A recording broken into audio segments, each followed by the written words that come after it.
আমার বিয়ে ১.৫ বছর হয়ে গেছে, কিন্তু এখনও স্বামীর সাথে একটা কথাও বলতে পারিনি। আমাকে বিয়ে করে চলে গেছে আমেরিকা। আকাশের দিকে তাকিয়ে দীর্ঘ নিঃশ্বাস নিলাম। অতঃপর নিজের ঘরের দিকে পা বাড়ালাম। নামাজ শেষ করে রান্নাঘরের দিকে পা বাড়ালাম। বড্ড মাথা ব্যথা করছে, তাই চুলায় গরম পানি বসালাম চা বানাতে। চা বানিয়ে নিজের ঘরে এলাম আবারও। বিছানায় বসে চা খাচ্ছিলাম। হঠাৎ করেই চোখ পড়ল একটা ছবির উপর। মুহূর্তে ভুলে গেলাম মাথা ব্যথার কথা। ছবিটা হাতে তুলে নিলাম। আমার চোখে জলরাশি জমা হয়েছে। ছবিটা আর কারো নয়, আমার স্বামীর। হাত বুলিয়ে দিলাম তার ছবিতে। তাকে কখনো ছুঁয়ে দেখা হয়নি। আচ্ছা, আমি কি কখনো তাকে ছুঁতে পারবো নিজের হাতে? আমার বুকটা ভারী হয়ে গেল। আচ্ছা, সেও কি আমার কথা ভাবে? সেও কি আমার কথা ভেবে রাত জাগে? এই যে আমি তার অপেক্ষায় শত শত রাত পার করে দেই। এই যে আমি গাড়ির আওয়াজ পেলেই ছুটে যাই সে আসবে বলে, কিন্তু সে তো আর আসে না। সেও কি আমার কথা ভাবে? সেও কি আমার কাছে আসতে চায়? আর ভাবতে পারছি না, কারণ আমার হাতের কাপটা নিচে পড়ে গেছে। তার কথা ভাবতে আমার শরীর একটা কাঁপুনি দিয়ে ওঠে। আমার নাম রাই। আমার বয়স 18 বছর। মামা আর মামির কাছে আমি বড় হয়েছি। আর আমার স্বামী আবরার খান জয়। সে পেশায় ব্যবসায়ী। আর বাকিটা আস্তে আস্তে জানতে পারবেন। আবরার ছবিটা খুব যত্ন করে শাড়ির আঁচল দিয়ে পরিষ্কার করলাম। ছবিটা বিছানার পাশে রেখে ভাঙা কাজগুলো পরিষ্কার করে নিলাম। হঠাৎ করে একটা কাজ আমার হাতে ঢুকলো। হাতের দিকে তাকিয়ে মুচকি হাসলাম। মনে পড়ে গেল অতীতের কথা। আমার বয়স যখন 10 বছর, আমি গ্রামের সাধারণ একটা পরিবারের মেয়ে।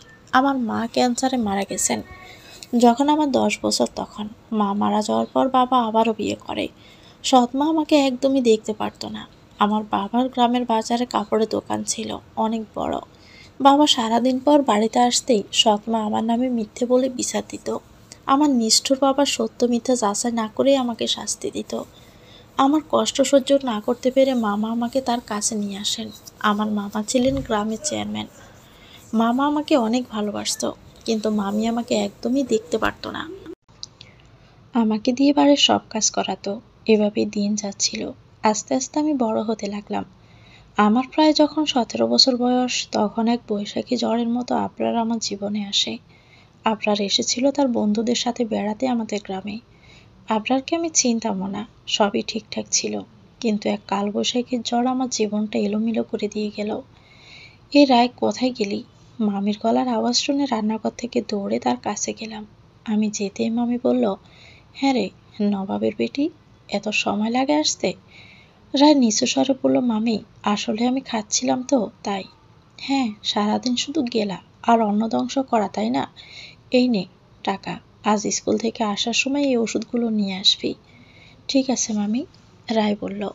একটু পরে রায় স্কুলে চলে যায়। স্কুল শেষ করে ওষুধ কিনে নেয় রায়, কিন্তু তারপরেই মুষলধারা বৃষ্টি। রায় 3 ঘন্টা দাঁড়িয়ে থাকে একটা দোকানের পাশে। ওইদিকে প্রায় সন্ধ্যা হয়ে আসছে। রায় কোনো কুল কিনারা না পেয়ে আবার দৌড় দেয় বৃষ্টিতে। এদিকে মেঘে চারদিকে অন্ধকার, কোথাও কোনো মানুষের চিহ্ন নেই।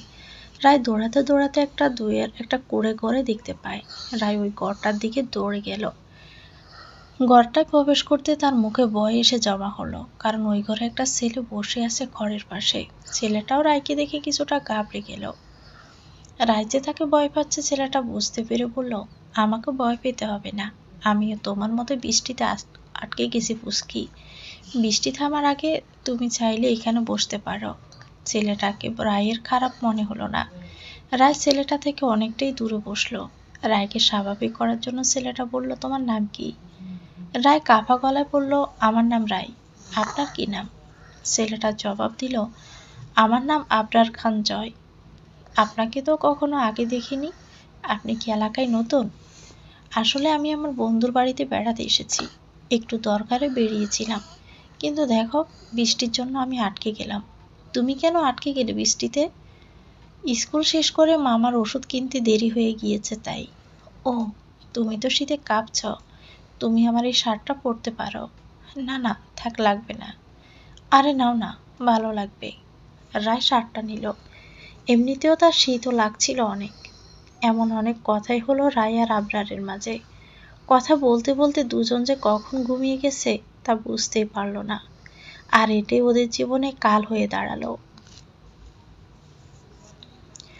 মানুষের প্রচণ্ড চিৎকারের আওয়াজে আবরার আর রায়ের ঘুম ভাঙে। তারা বাহিরে আসতেই সবাই তাদের ঘিরে ধরল। একজন বলে, এই মাইয়া, এতই যখন পুরুষ মানুষের লগে ঢলাঢলি করতে মন চায়, তাহলে নিজের মামারে বলতে পারিসনি? এভাবে লুকিয়ে লুকিয়ে তামাশা করছস কেন? এমন ভাব ধরে থাকিস যেন কিছুই বুঝিস না। আরে তলে তলে পুরুষ মানুষের সাথে রাত কাটাতে ভালো লাগে না? আরেকজন বলল, তা হ্যাঁ রে, লুকিয়ে লুকিয়ে এভাবে অবৈধ সম্পর্ক কতবার করেছিস? হ্যাঁ। আবরার এবার আর সহ্য করতে না পেরে বলল, আপনারা এসব কি বলছেন? কারো ব্যাপারে কোনো কিছু না জেনে কথা বলা উচিত না। কাল রাতে তো আবরার কথা শেষ করার আগেই আরেকজন বলল, ব্যভিচার করে এখন আবার বড় বড় কথা? এই, ওদের নিয়ে চল। আবরারা রায়কে নিয়ে বিচার সভা বসেছে। গ্রামের সবার একটাই কথা, হয় রায়কে বিয়ে করতে হবে, না হলে তারা আবরারকে জেলে দিয়ে দিবে। রায়ের মামা মামি খবর পেয়ে দৌড়ে এসেছে। কাল সারা রাত রায়ের মামা রায়কে খুঁজেছে। মামাকে দেখে রায় তার কাছে চলে যায়। মামাকে জড়িয়ে ধরতে গেলে রায়ের গালে সজোরে থাপ্পড় পড়ল। রায়ের মামা বলল, আমাকে একদম ছুবি না তুই। এই পাপ করার আগে তুই কেন মরে গেলি না? আমার মান সম্মান এভাবে তুই নষ্ট করে দিলি। মামা, বিশ্বাস করো, আমি কিছুই করিনি। ওনারা না জেনে আমার নামে মিথ্যে কথা বলছে। রায়ের মামি বলল, হ্যাঁ রে, একে তো পাপ করেছিস, আবার বড় বড় কথা বলছিস। নিজের মাকে খেয়ে বসে আছিস, বাবার ঘরেও তো ঠাঁই হলো না তোর, এখন আবার আমাদের গাড়ি এসে পড়লি। পরের কথা সহ্য করতে পারলেও নিজের মানুষদের এই অপবাদগুলো রায় সহ্য করতে না পেরে কান্নায় ভেঙে পড়ল। রায় বলল, আমাকে তোমরা ভুল বুঝছো মামা, আমি ওই লোকটার সাথে কিছুই করিনি। আস্তে আস্তে পুরো গ্রামে আবরার রায়ের কথাটা ছড়িয়ে পড়েছে। পুরো গ্রামে রায়কে সিসি করছে সবাই। আবরারের বন্ধুরাও এলো। আবরার তার বন্ধু সাদির বাড়িতে এসেছিল ওর বোনের বিয়েতে। সাদি অবস্থা খারাপ দেখে আবরারকে বলল, যা করা তাড়াতাড়ি কর আবরার, একবার যদি তোকে জেলে দেয় এরা তাহলে রক্ষা নেই। তোর বাবার মান সম্মান সব শেষ হয়ে যাবে, তাই যা করার ভেবে চিন্তে কর। আবরার কিছুক্ষণ ভেবে তারপর বলল, ঠিক আছে, আমি এই মেয়েকে বিয়ে করব। আবরারের কথা শেষ না হতে সবাই কাজে আনতে গেল। অবশেষে আবরার আর রায়ের 15 লাখ টাকা দেনমোহরে বিয়ে হয়ে যায়। রায়কে ওর মামার ঘরে তোলেনি। শেষ বিদায়ে নিজের কলিজার টুকরার দিকে ফিরেও তাকায়নি। গাড়ি চলছে তার আপন গতিতে। আবরার রায়কে নিয়ে নিজের বাড়ির দিকে রওনা দিয়েছে। গাড়িতে কেউ কারোর সাথে কোনো কথাই বলেনি, তবে আবরার ফোনে কারোর সাথে কথা বলেছে। আবরার রায়কে নিয়ে বাড়িতে ঢুকলো। গাড়ির ভিতর থেকে যেতেই আবরার গাড়ি থেকে নেমে যায়, কিন্তু রায়কে বের হতে বলেনি। রায়তে চুপচাপ গাড়িতে বসে আছে। হঠাৎ করে কেউ একজন গাড়ির দরজা খুলে দিল। রায় সেদিকে তাকিয়ে দেখলো একটা মেয়ে দাঁড়িয়ে আছে। বয়সের দিক থেকে রায়ের চেয়ে বড়ই হবে মেয়েটা। মেয়েটা কোমল গলায় বলল, আমার নাম মিশকা, সম্পর্কে আমি তোমার ননদ হই। কি হলো, নেমে এসো, বাড়ির মধ্যে সবাই অপেক্ষা করছে তোমার জন্য। রায় মাথা নিচু করে বেরিয়ে আসে। রায়কে বাড়ির ভিতরে মিশকে নিয়ে গেল। রায় বাড়ির ভিতরে যেতে এক ভদ্র মহিলা বলে উঠল, এই গাইয়া বুড়টাকে কেন বাড়ির ভিতরে নিয়ে এলি মিশকা? অসভ্য মেয়ে কোথাকার, আমাদের ছেলেকে ফাঁসিয়ে বিয়ে করে নিল। বড়লোক দেখলে মাথা খারাপ হয়ে যায়, তাই না? রায় ছলছল চোখে তাকিয়ে রইল মহিলাটার দিকে। মিশকে আবার বলল, প্লিজ পুপি, তুমি চুপ করো। কারো ব্যাপারে না জেনে কখনো কথা বলতে নেই, এতে পাপ হয় জানো না? এই মিশকা, তুই আমাকে জ্ঞান দিতে আসবি না। হঠাৎ একটা কঠিন কণ্ঠস্বর রায়ের কানে আসতেই রায় চমকে উঠল। মিশকা, এটা বুঝি আমাদের আবরারের বউ? হ্যাঁ মা, মিশকা বলল। মহিলাটি রায়ের কাছে এসে দাঁড়ালো। নিজের হাত থেকে দুটো বালা খুলে রায়কে পরিয়ে দিয়ে বলল, সুখী হও। এবার আবরারের ফুফু বলল, এটা কি করছো অনিলা? নিজের ঘরে কালসাপকে ঠাঁই দিচ্ছ তুমি? আমার ছেলে বিয়ে করে এনেছে, শাশুড়ি হিসাবে আমি আমার দায়িত্ব পালন করলাম। এখন এই মেয়ে কি করবে তা তার ব্যাপার।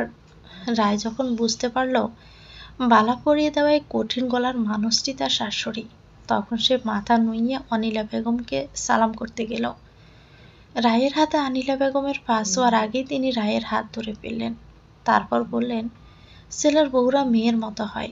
তুমি মিশকা থেকে কোনো অংশে কম নও আমার কাছে। আর কখনো আমার পাস হওয়ার মতো অপরাধ যেন না হয়। আমাকে নিজের মা মনে করবে সব সময়। কথাগুলো বলে আনিলা বেগম চলে গেলেন। এতক্ষণ সামনে দাঁড়িয়ে থাকা শাশুড়ি নামক মানুষটা যে স্বচ্ছ মনের মানুষ তারাই বুঝল। তার কথা কঠিন স্বরে বললেও মনটা একেবারেই নরম। মিশকা রায়কে আবরারের ঘরে নিয়ে গেল।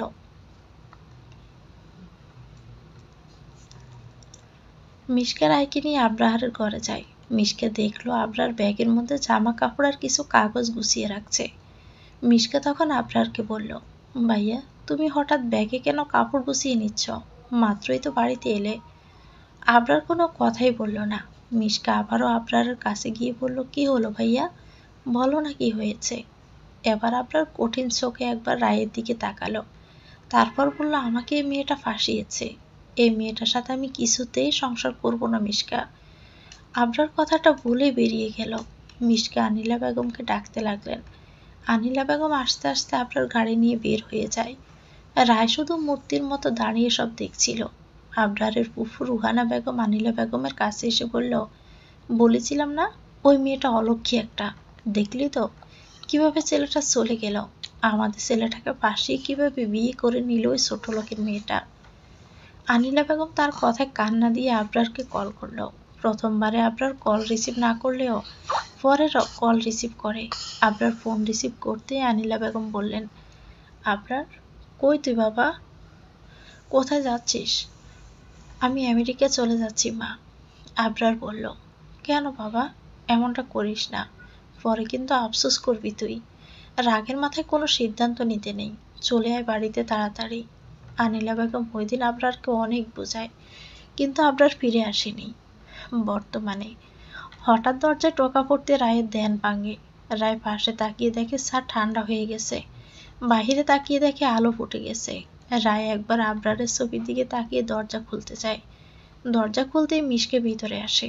মিশকা বলল, রাই আজ কলেজে যাবে না? হ্যাঁ আপু যাব। ওকে, আমার সাথে তাহলে চলো, আর একটু পরে নাস্তা করতে নিচে এসো কেমন। মিশকা চলে যেতে রায় দরজা লাগিয়ে দেয়। রায় স্বাধীন বিশাল ডিবানে গিয়ে একটা তার লাগানো ফুল গাছে পানি দিতে লাগে। আবরার একদম গাছ পছন্দ করে না, কিন্তু রায়ের গাছ লাগাতে বেশ ভালো লাগে। নিজের অবসর সময় গাছের সাথে রায় পার করে দেয়। একটু পরে রায় রেডি হয়ে নিচে নাস্তা করতে যায়। রায়কে দেখে রুহানা বেগম বলেন, এসে গেছে নাস্তা করতে। এই মেয়ে তোমার লজ্জা করে না এই বাড়িতে থাকতে? নিজের মা বাপ তো খোঁজ নেয় না, আর যাদের কাছে বড় হয়েছ তোমার ওই মামি মামি তো খোঁজই নিন না। তার জন্মের কি ঠিক আছে, নাকি কুড়িয়ে পেয়েছে তোমাকে? রায় নিজের কান্না থামাতে না পেরে দৌড়ে নিজের ঘরে চলে যায়। বিছানায় শুয়ে হাউমাউ করে কাঁদতে থাকে। রাত গভীর হয়ে গেছে। রায় ডিভানে দাঁড়িয়ে আছে। আজ সারাদিন রায় ঘর থেকে বের হয়নি। আনিলা বেগম একটু আসে গিয়ে জোর করে রায়কে খাইয়ে দিয়ে গেছে। নিজের মায়ের জায়গাটাই রায় তাকে দিয়েছেন। মেঘে ঢাকা আকাশের দিকে তাকিয়ে রায় নিস্তব্ধ হয়ে দাঁড়িয়ে আছে। রায়ের চোখ থেকে অনবরত পানি পড়ছে। হঠাৎ রায় ডুকরে কেঁদে উঠল, কেন আবরার, আমার কি দোষ? আপনি কেন আমাকে ভুল বুঝলেন? আমি কেন দোষ না করে শাস্তি পাবো? আমাকে আপনার সাথে বেঁধে কেন চলে গেলেন? দিনের পর দিন লোকের অপমান যে আমি আর নিতে পারি না। আমি যে ক্লান্ত হয়ে পড়ছি আপনার। রায় কাঁদতে কাঁদতে বসে পড়ল। অপরদিকে আনিলা বেগম ঘরে বসে আছে। কিছুক্ষণ পর আফজাল খান ঘরে প্রবেশ করে। আফজাল খান হচ্ছে মিশকা আর আবরারের বাবা। আনিলা বেগম অন্যমনস্কা দেখে তিনি বললেন, কি হয়েছে আনিলা? আজকাল রায়ের জন্য বড্ড চিন্তা হয়।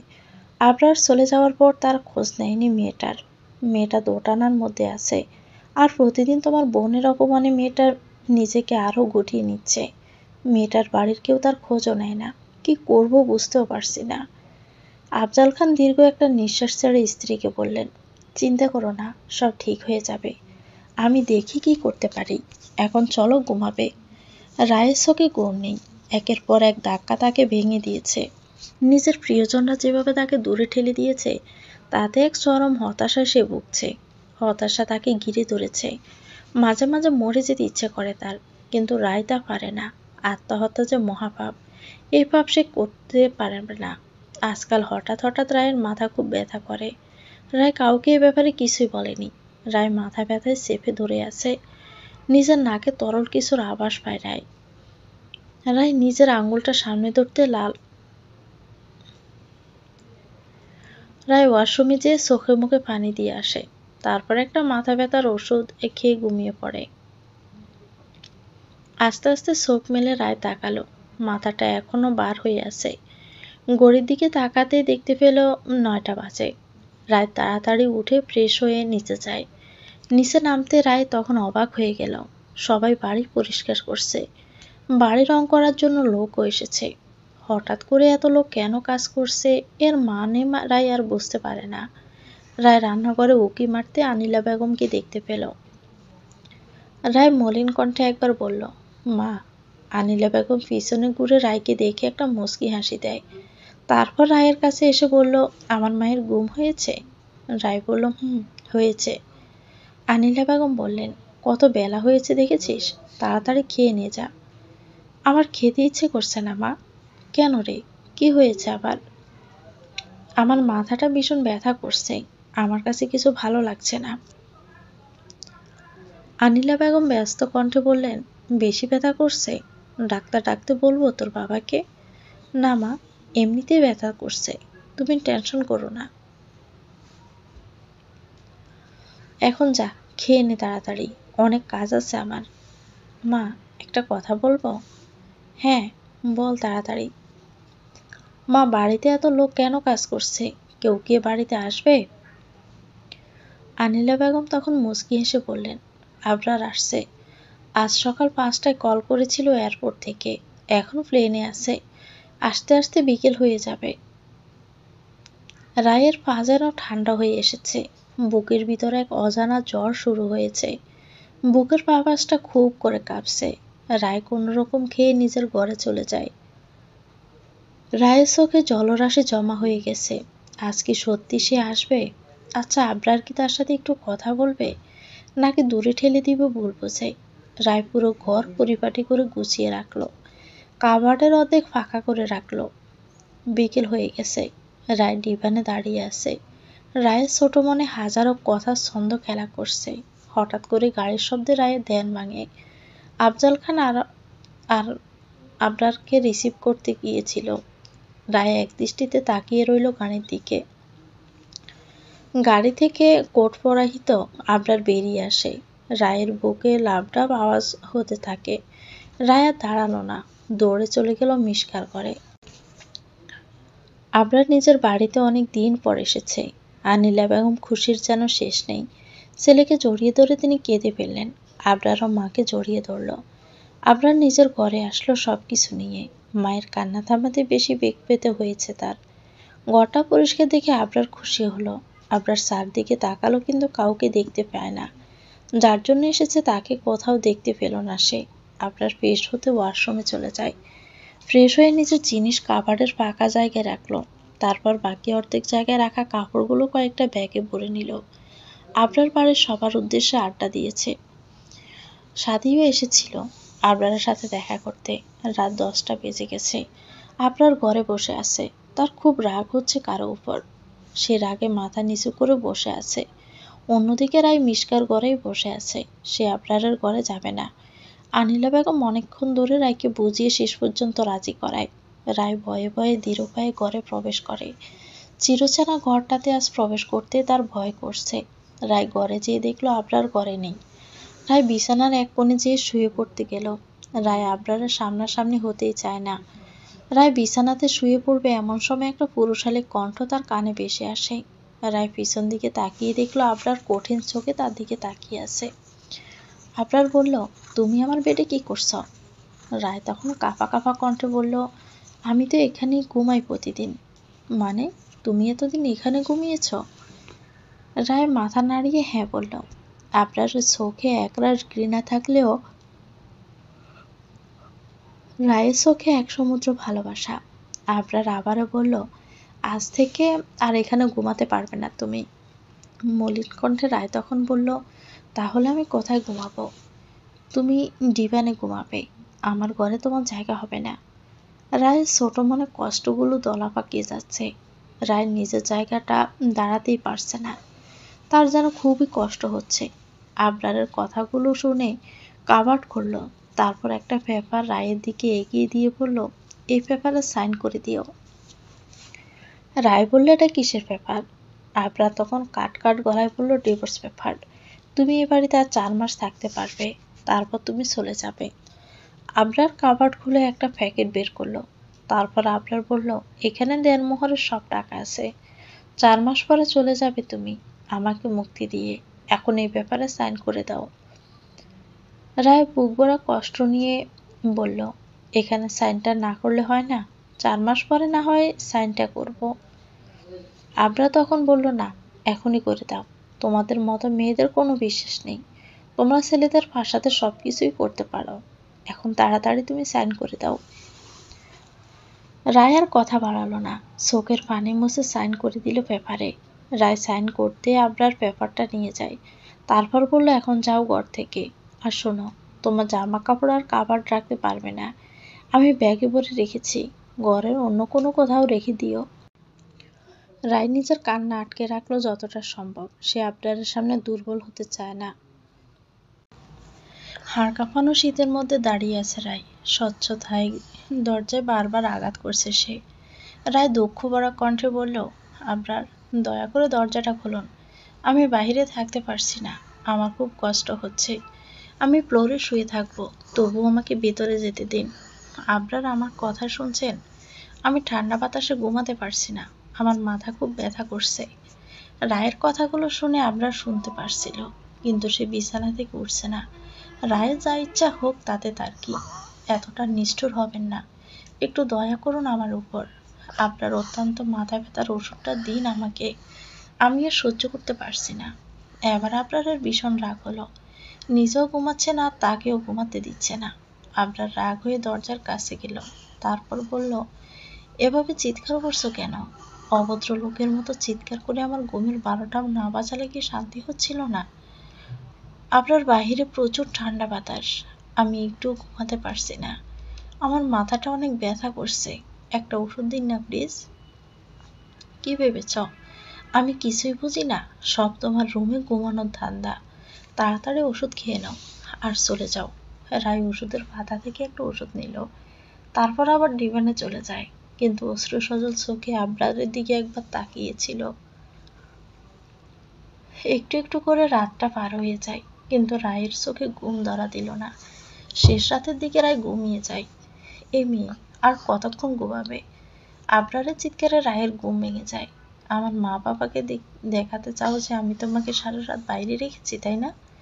রায় আবরারের দিকে তাকিয়ে রইল ঘুম ঘুম চোখে। তোমাদের মতো মেয়েদের আমার ভালোই চেনা আছে।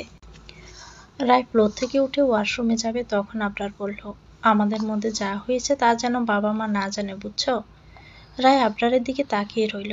রায় মুখে কিছু বলতেই পারল না, ভিতরটা শেষ হয়ে যাচ্ছে রায়ের, তবুও কাউকে কিছুই বুঝতে দিবে না সে। কিছুক্ষণ আগে রায় নাস্তা করে বেরিয়ে গেছে মিশকার সাথে। রায় আর মিশকা যাচ্ছে। হঠাৎ করে রায় মিশকাকে বলল, আপু, গাড়িটা একটু থামাতে বলো না ড্রাইভার আঙ্কেলকে। কেন, কিছু লাগবে? রায় বলল, আসলে আপু, আমার একটু কাজ আছে, তুমি যাও, আমি একটু পরে যাব। মিশকা রায়কে নামিয়ে দিল, আর যাওয়ার সময় রায়কে সাবধানে থাকতে বলল। মিশকা গাড়ি যেতেই রায় একটা রিক্সা ডেকে নেয়, তারপর রওনা দিল হাসপাতালের দিকে। রায় এখন বসে আছে ডাক্তারের চেম্বারে। ডাক্তার রায়কে বলল, আপনার মাথা ব্যথা আজ কতদিন যাবত? আজকে প্রায় 6 মাস ম্যাডাম। একদিন এতদিন মাথা ব্যথা, আর আপনি এখন ডাক্তারের কাছে এসেছেন? আর কোনো উপসর্গ কি আছে আপনার? মাঝে মাঝে আমার খুব জ্বর আসে রাতে, আজকাল মাথার পিছনে খুব ব্যথা করে, বেশিক্ষণ বসেও থাকতে পারি না, আবার 2 দিন আগে নাক থেকে রক্তও এসেছিল। আপনাকে আমি কিছু টেস্ট দিচ্ছি, এগুলো তাড়াতাড়ি করে আমার কাছে আসবেন, একদমই দেরি করবেন না। রায় চেম্বার থেকে বের হয়ে টেস্টগুলো তাড়াতাড়ি করিয়ে নিল। টেস্ট করার পর রায় আবারও কলেজের দিকে রওনা দেয়। মিশকা ক্লাস থেকে বের হয়ে রায়কে না পেলে সন্দেহ করবে, তাই সিএনজি নিয়ে তাড়াতাড়ি চলে গেল কলেজে। অপরদিকে আবরার হাজার চেয়েও গাড়ি ব্রেক করতে পারছে না। আজ বাবার অফিসে সে এসেছে, আফজাল খান আবরারকে ব্যবসার হাল ধরতে বলেছেন।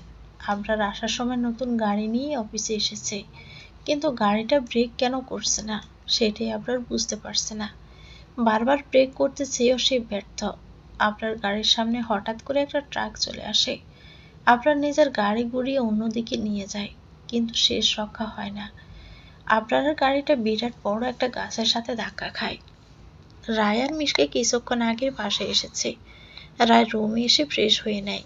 রায় নিচে যেতে দেখলো আফজাল খান কাউকে কল করছে। তার মুখে চিন্তার ছাপ।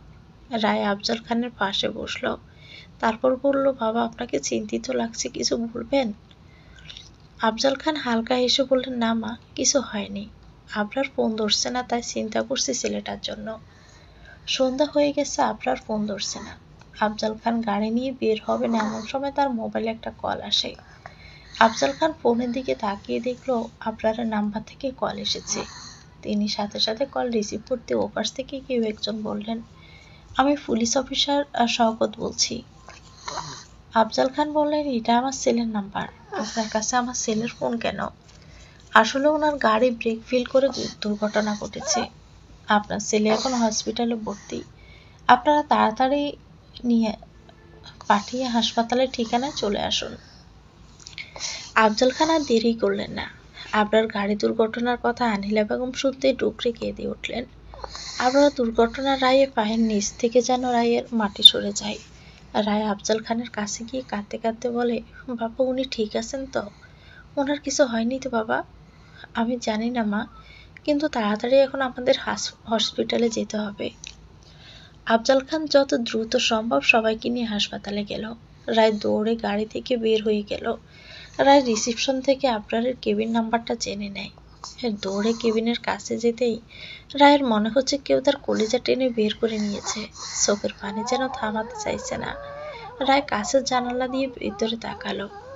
হৃদয়টা ক্ষত বিক্ষত হয়ে যাচ্ছে। কেবিনের ভিতর থেকে ডাক্তার বের হতে রায়কে বলল, আপনার স্বামীর অবস্থা কি ডাক্তার? আপনার স্বামী ভালো আছেন। মাথায় খুব একটা ব্যথা না পেলেও হাতে আর পায়ে বেশ ক্ষত হয়েছে, তবে সঠিকভাবে সেবা করলে তাড়াতাড়ি সুস্থ হয়ে যাবে। ওনাকে ঘুমের ইঞ্জেকশন দেওয়া হয়েছে। জ্ঞান আসতে রাত হবে, কিন্তু চিন্তা করবেন না। ডাক্তার কথাগুলো বলে চলে যায়। রাত 2টা বাজে। চারদিকে নীরবতা বিরাজমান। আবরার আস্তে আস্তে চোখ খুলতেই নিজেকে হাসপাতালে আবিষ্কার করলো। আবরারের পাশে তাকাতে রায়কে দেখতে পায়।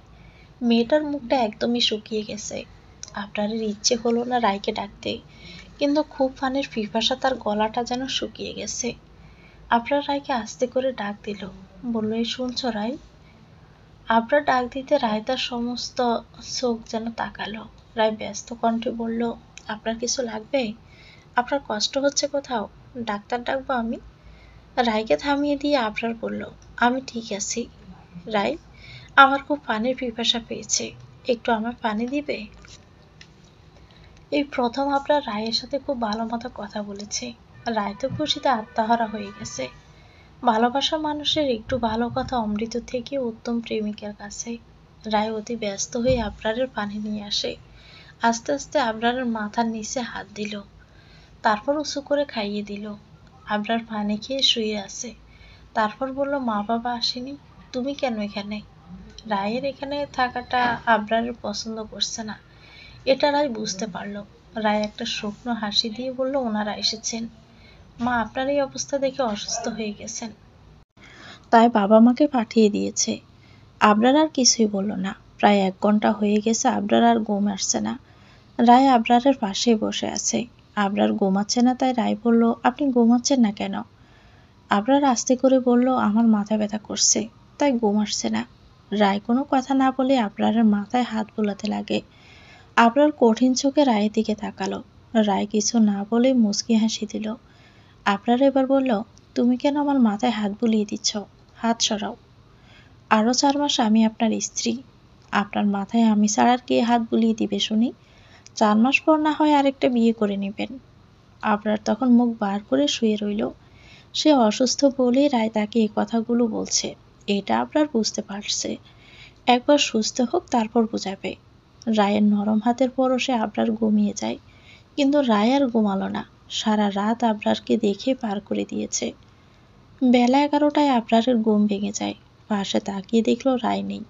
এরই মধ্যে কেবিনের ভিতর নার্স প্রবেশ করে। নার্স আবরারকে সজাগ দেখে বলল, গুড মর্নিং মিস্টার খান। আবরার নার্সকে একটা মিষ্টি হাসি উপহার দিয়ে বলল, গুড মর্নিং। নার্স কাজ করতে করতে বলল, আপনি কিন্তু খুবই লাকি স্যার। আপনি লাখে একজন স্ত্রী পেয়েছেন। কাল হাসপাতালে এসে তার যে সে কি কান্না আপনার জন্য। সারা রাত আপনার কাছে বসেছিল। আমরা হাজার বলেও তাকে সরাতে পারিনি। উনি একটু আগে 1 ঘন্টার জন্য একটু বাহিরে গেছেন। আপনার খেয়াল আমাকে রাখতে বলে গেছেন। আবরার রায়ের প্রতি রাগ হলো। সে অসুস্থ এটা জেনেও মেয়েটা তাকে রেখে চলে গেছে। মেয়েটা ভালোই নাটক করতে পারে। সবাইকে বোঝাচ্ছে সে আমাকে ভালোবাসে, কিন্তু তাকে তো আমার থেকে ভালো কেউই চেনে না। আবরার শুয়ে আছে। এরই মধ্যে রায় ভিতরে প্রবেশ করলো। বারবার আরশোকে রায়ের দিকে তাকায়। রায়ের মুখটা মলিন হয়ে আছে। মুখটা বড্ড বেশি শুকনা লাগছে। রায় অনেক কষ্টে একটু হাসলো। তারপর বলল, কেমন আছেন? শরীর কেমন লাগছে এখন? আসতে একটু বেশি দেরি হয়ে গেছে তাই না? আবরার শক্ত কণ্ঠে বলল, অভিনয়টা একটু বেশি হয়ে যাচ্ছে না? সবার সাথে এমন একটা ভাব করছো যে আমাকে কত ভালোবাসো, কিন্তু আমি মরে গেলেও তো তোমার কিছুই যায় আসে না। রায় টলমল চোখে আবরারের দিকে তাকিয়ে বলল, আপনি সত্যি বড্ড অবুঝ। আমার সব আয়ু আপনাকে দিতেও আমার আপত্তি নেই, কিন্তু কি করব বলুন, ওইটাও নেই আমার কাছে খুব বেশি। আপনি আমাকে সত্যি বুঝলেন না। রায় একটা দীর্ঘ নিঃশ্বাস ছাড়ল।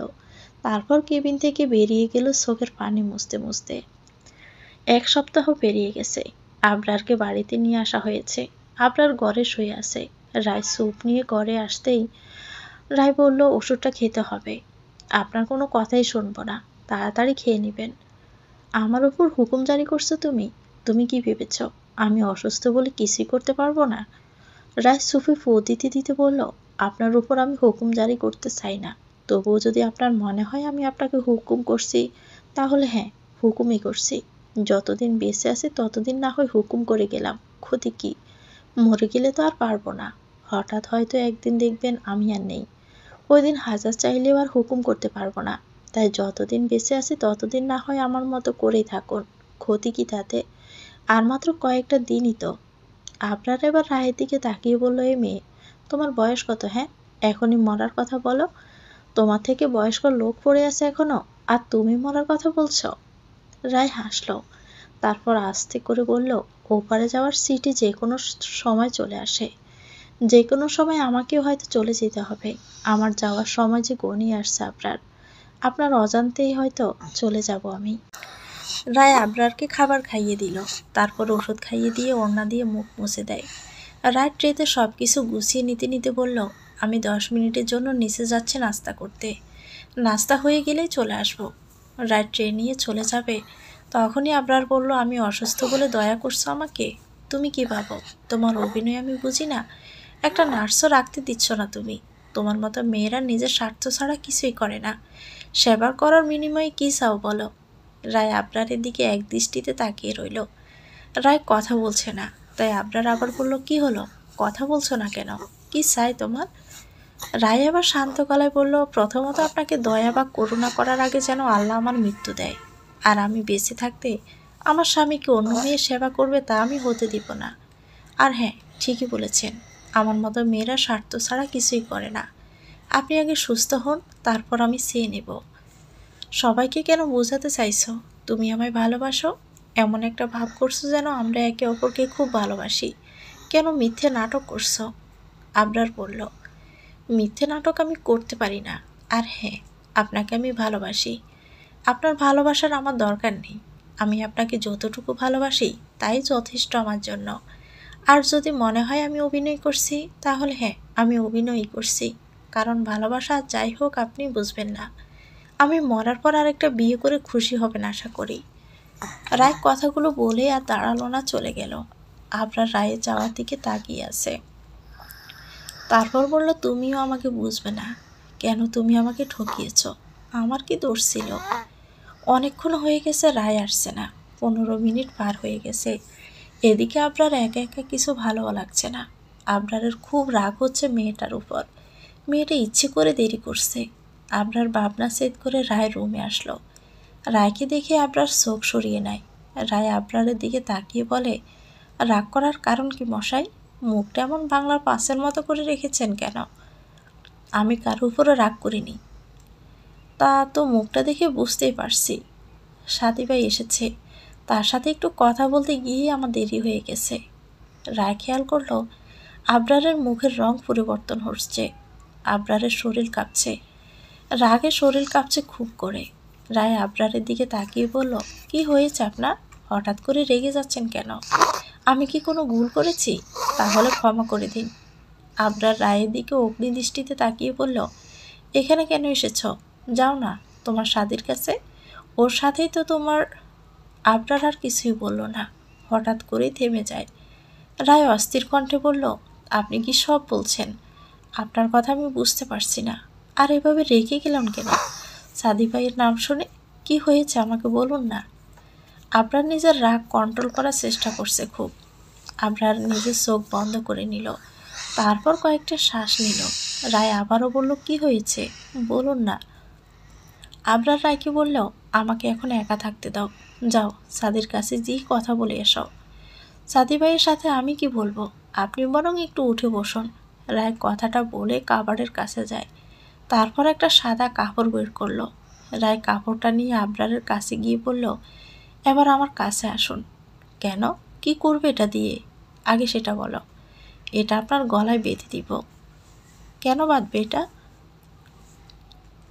বাঁধার পরেই দেখতে পাবেন। এবার কাছে আসুন।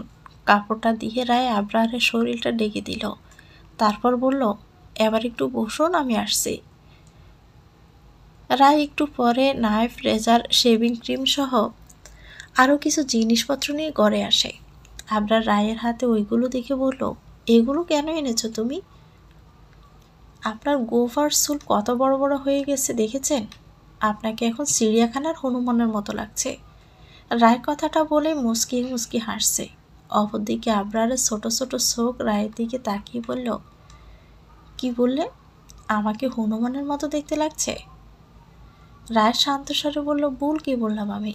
বিশ্বাস না হলে একবার আয়নায় নিজের চেহারাটা দেখে নিন। রায় কথাটা বলে একটা ছোট আয়না আবরারের সামনে ধরল। আবরার আয়নার দিকে হা করে তাকিয়ে আছে। সত্যিই তো, তার চুল আর গোঁফ বেশ বড় হয়ে গেছে। কিন্তু তাই বলেই পুচকি মেয়েটা তাকে হনুমান বলবে? আবরার রাগী গলায় বলল, আমার চুলদারি তোমার কাটতে হবে না। আমাকে তো হনুমানের মতোই দেখতে। আমার লাগবে না চুল গোঁফ দাড়ি কাটা। আমি আমার স্বামীর চুল গোঁফ কেটে দিব, তাতে আপনার কি? হ্যাঁ, আর আমার স্বামীকে আমি হনুমান বলবো? আমার যা ইচ্ছে তাই বলবো। আপনি এর মাঝে কথা বলার কে? আর স্বামীর সেবার কোনো ত্রুটি আমি হতেই দিব না। আবার লক্ষ্মী ছেলের মতো বসে থাকুন। রায় আবরারের চুল আর গোঁফ কেটে ছোট করে দিয়েছে। আবরার সারাটা সময় রায়ের মুখের দিকে তাকিয়েছিল, একটা কথাও আবরার আর বলেনি। চুল গোঁফ কাটার পরে রায় ভেজা কাপড় দিয়ে আবরারের শরীর সুন্দর করে মুছে দেয়। আর আবরারকে শুধু রায় দেখছে। রায় ড্রয়ার থেকে একটা মলম এনে আবরারের ছোট ছোট কাটা জায়গায় লাগিয়ে দিল। আবরার রায়কে বলল, এতটা কেন করছো তুমি? এই করুণাগুলো না করলে হয় না? সাদে অপেক্ষা করছে তোমার জন্য। আমাকে নিয়ে কেন এত অভিনয় করছো? আমার এসব একদমই ভালো লাগছে না। সত্যি বলছি, আমার সাথে তুমি অভিনয় করো না।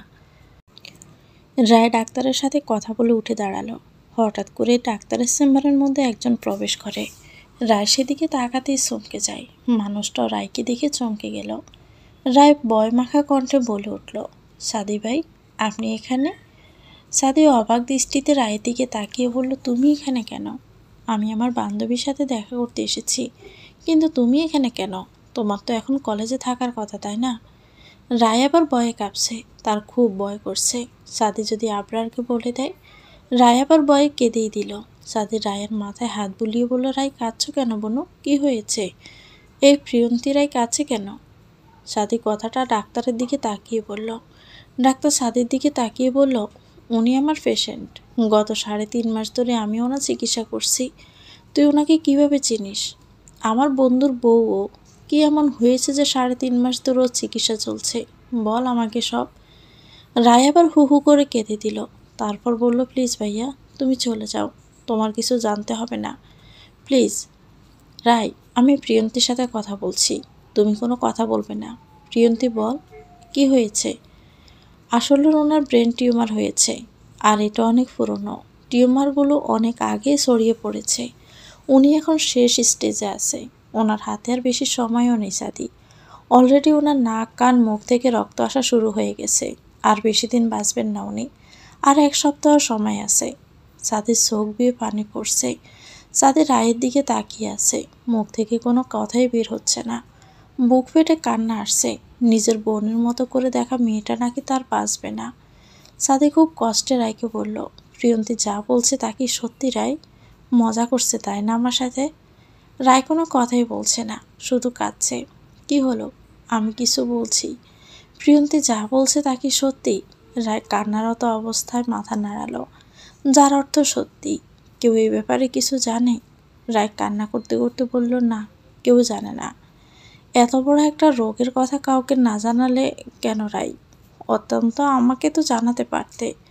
আপনার কি জানে এই ব্যাপারে? না, উনিও কিছু জানে না। ওকে কেন বলনি তুমি? ওনাকে বলে আর কী বা করতাম? বিয়ের 2টা বছর তো আমাকে রেখে দূরেই থাকলেন। এতদিন পর উনি ঠিকই এলেন। সব কিছু হয়তো এতদিনই ঠিকও হয়ে যেত, কিন্তু এই রোগটা সব শেষ করে দিল ভাইয়া। বিশ্বাস করো, যদি একটা রাস্তা খোলা থাকতো তাহলে আমি বেঁচে থাকার জন্য সব করতাম। আমি একেবারে শেষ প্রান্তে এসে পৌঁছে গেছি। আমি শুধু তার সাথে একটু ভালো থাকতে চেয়েছি কয়েকটা দিন। এটাই আমার কাছে অনেক। আমি আর কিছুই চাই না ভাইয়া। আর আমি মরে গেলেই বা কার কি? কারো কিছু যায়ও আসবে না। আর কার জন্যই বা বেঁচে থাকবো বলো তো? সাদি চোখের পানি মুছে নিল।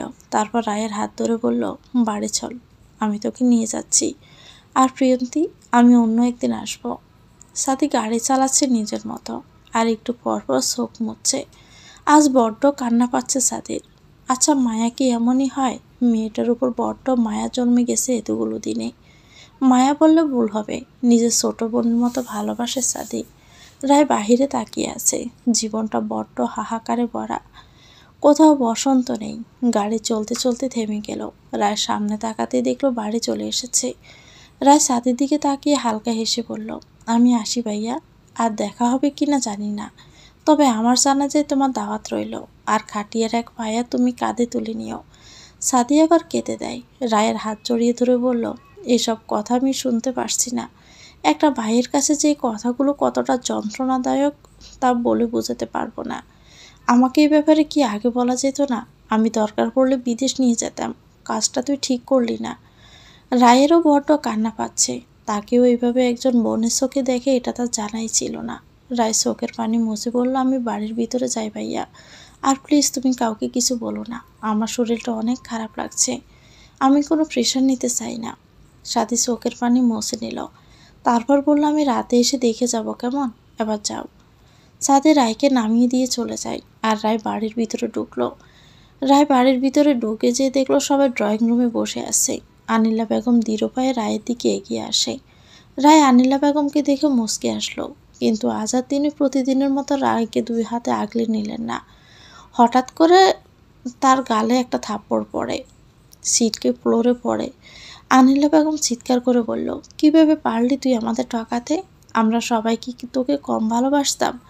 আমরা কি চাইনি আবরার তুই ভালো থাক? আমার আজ কি মনে হচ্ছে জানিস? আমার ছেলে এতদিন যা করেছে ঠিকই করেছে। আবরার পুকুর বলে তুই একটা অলক্ষী মেয়ে। যেদিন থেকে আমার ছেলের জীবনে এসেছিস ঠিক ওই দিন থেকে ওর জীবনটা শেষ হয়ে গেছে। রায়ের গাল বেয়ে পানি পড়ছে। রায় কাঁপা কণ্ঠে বলল, আমি কি করেছি মা? একে তো পাপ করেছিস, আবার কথা বলছিস কেন রে? সাদিকে যখন এতই ভালো লাগে তখন আমাদের বললেই তো হতো। লুকিয়ে লুকিয়ে পরকিয়া কেন করছিস? মা, এসব কি বলছো তুমি? রায় আবরারের কাছে দৌড়ে গেল। তারপর বলল, আবরার দেখুন না মা কি বলছে। আপনি তো কিছু বলুন। আজকে কলেজে কেন যাওনি? আমি অসুস্থ হওয়ার পরেও অনেকদিন কলেজের নাম করে তুমি বাসা থেকে বের হয়েছ, কিন্তু কলেজে যাওনি। কোথায় গিয়েছিলে এতদিন? রায় চুপ করে আছে আর কাঁদছে। রায়কে চুপ করে থাকতে দেখে আবরার তখন চিৎকার দিয়ে উঠল। তারপর বলল, কি হলো? কথা বলছিস না কেন? আর কত বেইমানি করবি আমার সাথে? আজ সাদির সাথে কোথায় গিয়েছিলি তুই আমাকে বল।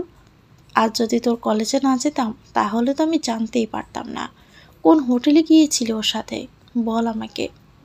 রায় চিৎকার করে কাঁদতে কাঁদতে বলল, না, আমি আর শুনতে চাই না, প্লিজ আপনি আর একটা কথাও বলবেন না আমাকে। আমাকে মেরে ফেলুন, কিন্তু প্লিজ এগুলো বলবেন না। আমি কোনো কিছু করিনি। তাহলে বলো, সাদির সাথে কোথায় গিয়েছিলে? আবরার বলল, আমি বলতে পারবো না কিছু। আপনাকে বেরিয়ে যাও আমার বাড়ি থেকে। কী সব বলছেন আপনি? আমি কোথাও যাব না আপনাকে ছেড়ে। রায় কথাটা বলে আবরারকে ধরতে গেলেই সরে যায়। ওই পাপি হাত দিয়ে আমায় একদমই ছোঁয়ার চেষ্টা করবি না। বেরিয়ে যা তুই। না, আমি যাব না। আবরার আবার রায়ের হাত খুব শক্ত করে চেপে ধরল। তারপর টানতে টানতে নিয়ে গেল বাড়ির বাহিরে। আর রায় চিৎকার করে কাঁদতে লাগলো। রায়কে বাড়ির বাহিরে ছুঁড়ে ফেললো আবরার। তারপর বলল, এ বাড়িতে কোনো পতিতার জায়গা হবে না।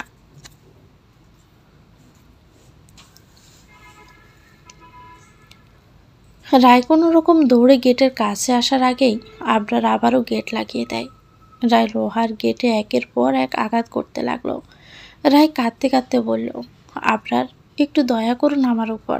আপনি দয়া করে এমনটা করবেন না। আমাকে আর কয়েকটা দিন এখানে থাকতে দিন। তারপর এমনিতেই সব জানতে পারবেন।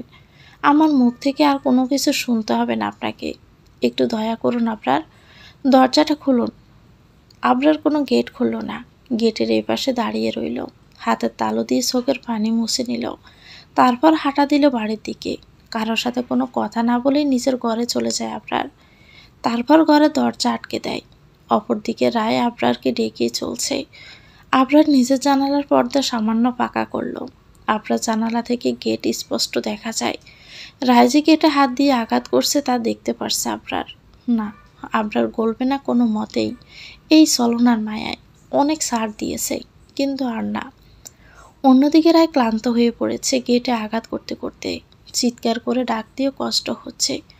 কান্না করার কারণে মাথা ব্যথা করছে। রায় কাঁদতে কাঁদতে ওখানে বসে পড়ল। হে আল্লাহ, তুমি কি দেখো না, এতই যদি কষ্ট দিবে তাহলে কেন এই জীবন আমাকে দিয়েছ? এভাবে আস্তে আস্তে না মেরে একেবারেই তো নিয়ে যেতে পারো। দিলে দিলে আর মরতে পারছি না, না কাউকে বলতে পারছি, আর না কাউকে নিয়ে বাঁচতে পারছি। আমি আর পারছি না। আমাকে তুমি মুক্তি দাও খোদা। রাহুল হাউমাউ করে কাঁদতে লাগলো। অপরদিকে সাদিয়া আবরারের বাড়ির দিকে যাচ্ছে। রায় ভুল করে ওর মেডিকেলের কাগজগুলোই নেয়নি। সাদি ওইগুলো দিতেই আবার আসছে। কিছু তো যেতেই কাগজগুলো সাদির চোখে পড়ে। সাদির গাড়ি আবরারের বাড়ির কাছেই অনেকটা চলে এসেছে। সাদি দূর থেকে রায়কে গেটের কাছে এলোমেলোভাবে বসে থাকতে দেখে চমকে যায়। গাড়ি চালিয়ে গেটের কাছে আসতেই সে সত্যি চমকে গেছে। রায় এভাবে কেন কাঁদছে তার সাথে বুঝল না। দ্রুত গাড়ি থেকে নেমে আসে। আবরার জানালা দিয়ে সবই দেখছে। এতক্ষণ চোখ থেকে নোনা জল বের হলেও এখন তার রং বদলে গেছে। আবরার শরীর কাঁপছে রাগে। সাদিকে এখনই মাটিতে পুঁতে ফেলতে ইচ্ছে করছে। সাদি দৌড়ে রায়ের কাছে এসে বলল, রায় বোন, কি হয়েছে তোর? এভাবে কাঁদছিস কেন এখানে? বাড়ির সবাই কোথায়? রায় শুধু কেঁদেই যাচ্ছে, কোনো কথাই বলছে না। সাদি বলল, ঠিক আছে, আমি ভিতরে যাচ্ছি। আমি ভিতরে গিয়ে সবার সাথে কথা বলছি। রায় তখন সাদির হাত ধরে আটকালো। তারপর বলল, ওখানে যেয়ে লাভ নেই ভাইয়া। কেন, কি হয়েছে? আর হাতের এই অবস্থা কেন রায়? হাত পেটে তো রক্ত বের হচ্ছে। কিভাবে হলো এমন? কেউ কি কিছু বলেছে? আমাকে বল তাড়াতাড়ি, কি হয়েছে? রায় তখন কাঁদতে কাঁদতে সব কিছুই সাদিকে খুলে বলল। সাদির শরীর এখন রাগে কাঁপছে। সাদি বাড়ির ভিতরে ডুকরে বলে পা বাড়াতেই রায় বলল, আমাকে জীবনের শেষ কয়েকটা দিন তোমার বাড়িতে থাকতে দিবে সাদি ভাই? তুমি যেখানে থাকতে বলবে আমি সেখানেই থাকবো। তোমার বাড়ির সব কাজ করে দিব আমি। প্লিজ সাদি ভাই, শুধু দুবেলা খেতে দিলেই হবে। তুমি আমাকে সবার মতো ছুঁড়ে ফেলে দিও না। আমার ওপর একটু দয়া করো। সাদি নিজেকে আর আটকে রাখতে পারল না। রায়কে জড়িয়ে ধরল। তারপর নিজেও কেঁদে দিল শব্দ করে। এরকম একটা মেয়েকেও কিভাবে কষ্ট দিতে পারে তা সাদি বুঝে উঠতে পারে না। সাদি কাঁদতে কাঁদতেই বলল, আমি যতদিন বেঁচে আছি ততদিন তোর কোনো চিন্তা নেই। আমি তো চিকিৎসা করাবো, তোর কিছুই হবে না। এখানে আর এক মুহূর্ত না, চল আমার সাথে। সাদি রায়কে গাড়িতে বসিয়ে দিল। অন্যদিকে সাদিকে দেখে আবরারের খুব রাগ হলেও যখন দেখলো সাদি রায়কে জড়িয়ে ধরেছে, তখন তার রাগ যেন পাহাড় সমান কষ্টে রূপ নিল। চোখ বেয়ে আবারও নোনা জল গড়িয়ে পড়ল। বাহিরের রূপ সবাই দেখলেও ভিতরের কষ্টটা কেউই দেখে না। আনিলা বেগম আর মিশকাও এই দৃশ্য দেখেছে। সাদি যে রায়কে জড়িয়ে ধরেছে আর রায় যে সাদির হাত ধরেছে। আবরারের ফুফু আনিলা বেগমের কাছে এসে বলল, দেখলে তো আনিলা, কি থেকে কি হয়ে গেল। আগে কতবার সাবধান করেছি, কিন্তু তুমি আমার কোনো কথাই কানে নিলে না। মিশকার দিকে তাকিয়ে বলল, দেখলি তো মিশকা, তলে তলে রায়ের সাথে কত কি করছে সাদি। আহারে, তোরা কিছু বুঝতেও পারলি না। মিশকে নিজেকে আর আটকাতে না পেরে নিজের ঘরের দিকে দৌড়ে গেল। আনিলা বেগম মিশকা যাওয়ার দিকে তাকিয়ে রইল। মিশকা যে সাদিকে পছন্দ করে এটা সে ভালো করেই বুঝতে পারে, কিন্তু তারা যে একে অপরকে ভালোবাসে তা জানে না। রাত গভীর হচ্ছে, ঘড়ির কাঁটায় 2টা বাজে। আবরার ঘরের ফ্লোরে শুয়ে আছে। সারা ঘর জুড়ে সিগারেটের গন্ধ, মদের বোতলগুলো মেঝেতে পড়ে আছে। রায়ের একটা ছবি সামনে নিয়ে আবরার বলল, তুমি আমাকে এতদিন দয়া করেছ তাই না?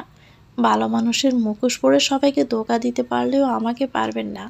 কি ভেবেছ বিদেশে বসে তোমার কোনো খোঁজ আমি নেইনি? তোমার সব খোঁজ আমি ফুপুর কাছ থেকে নিয়েছি। আমি তো তোমাকে প্রথম দেখে ভালোবেসেছিলাম, কিন্তু তুমি আমায় বুঝলে না। তুমি জানো আমি কেন বিদেশে গিয়েছিলাম? তুমি তখন অনেক ছোট ছিলে রাই, তাই আলগা রাগ দেখিয়ে চলে গিয়েছিলাম। জানো, ওখানে তোমাকে ছাড়া থাকতে আমার খুব কষ্ট হতো। আর ফুফু যখন তোমার আর সাদির ক্লোজ ছবিগুলো পাঠাতো, তখন হৃদয়টা বারবার ভেঙে যেত আমার। তুমি বুঝোনি রাই, তোমাকে সংসার নামক বেড়াজালে আটকাতে চাইনি আমি। তোমাকে চিনতে চেয়েছিলাম আস্তে আস্তে, জানতে চেয়েছিলাম আমি সংসার মানেই তো আর এক বিছানায় শোয়া না। সংসার মানে ভালোবাসা, যেখানে হৃদয়ের বন্ধন থাকবে। কিন্তু তুমি তো মুখোশের আড়ালে থাকা এক নারী, তাই আমি বুঝতে পারিনি তোমাকে। অপরদিকে মিশকে সাদিকে ভুল বুঝে যা নয় তাই মেসেজ লিখে দিয়েছে, তারপর সব জায়গা থেকে ব্লক করে দিল। অপরদিকে সাদি মিশকার সাথে যোগাযোগ করতে যেয়েও বারবার ব্যর্থ হচ্ছে। রায়ের গা কাঁপিয়ে জ্বর এসেছে। সাদির মা বাবা অনেক ভালো। সাদির মা রায়কে ধরে কেঁদেই দিয়েছিল সব শুনে। রায়কে ভালো একটা ঘরে থাকতে দিয়েছে। আনিলা বেগম যেমন রায়কে খাইয়ে দিত, ঠিক তেমনি সাদির মাও রায়কে খাইয়ে দিয়ে গেছে। রাত 12টার দিকে রায়ের জ্বর এসেছে। রায় মাথার ব্যথায় ছটপট করছে।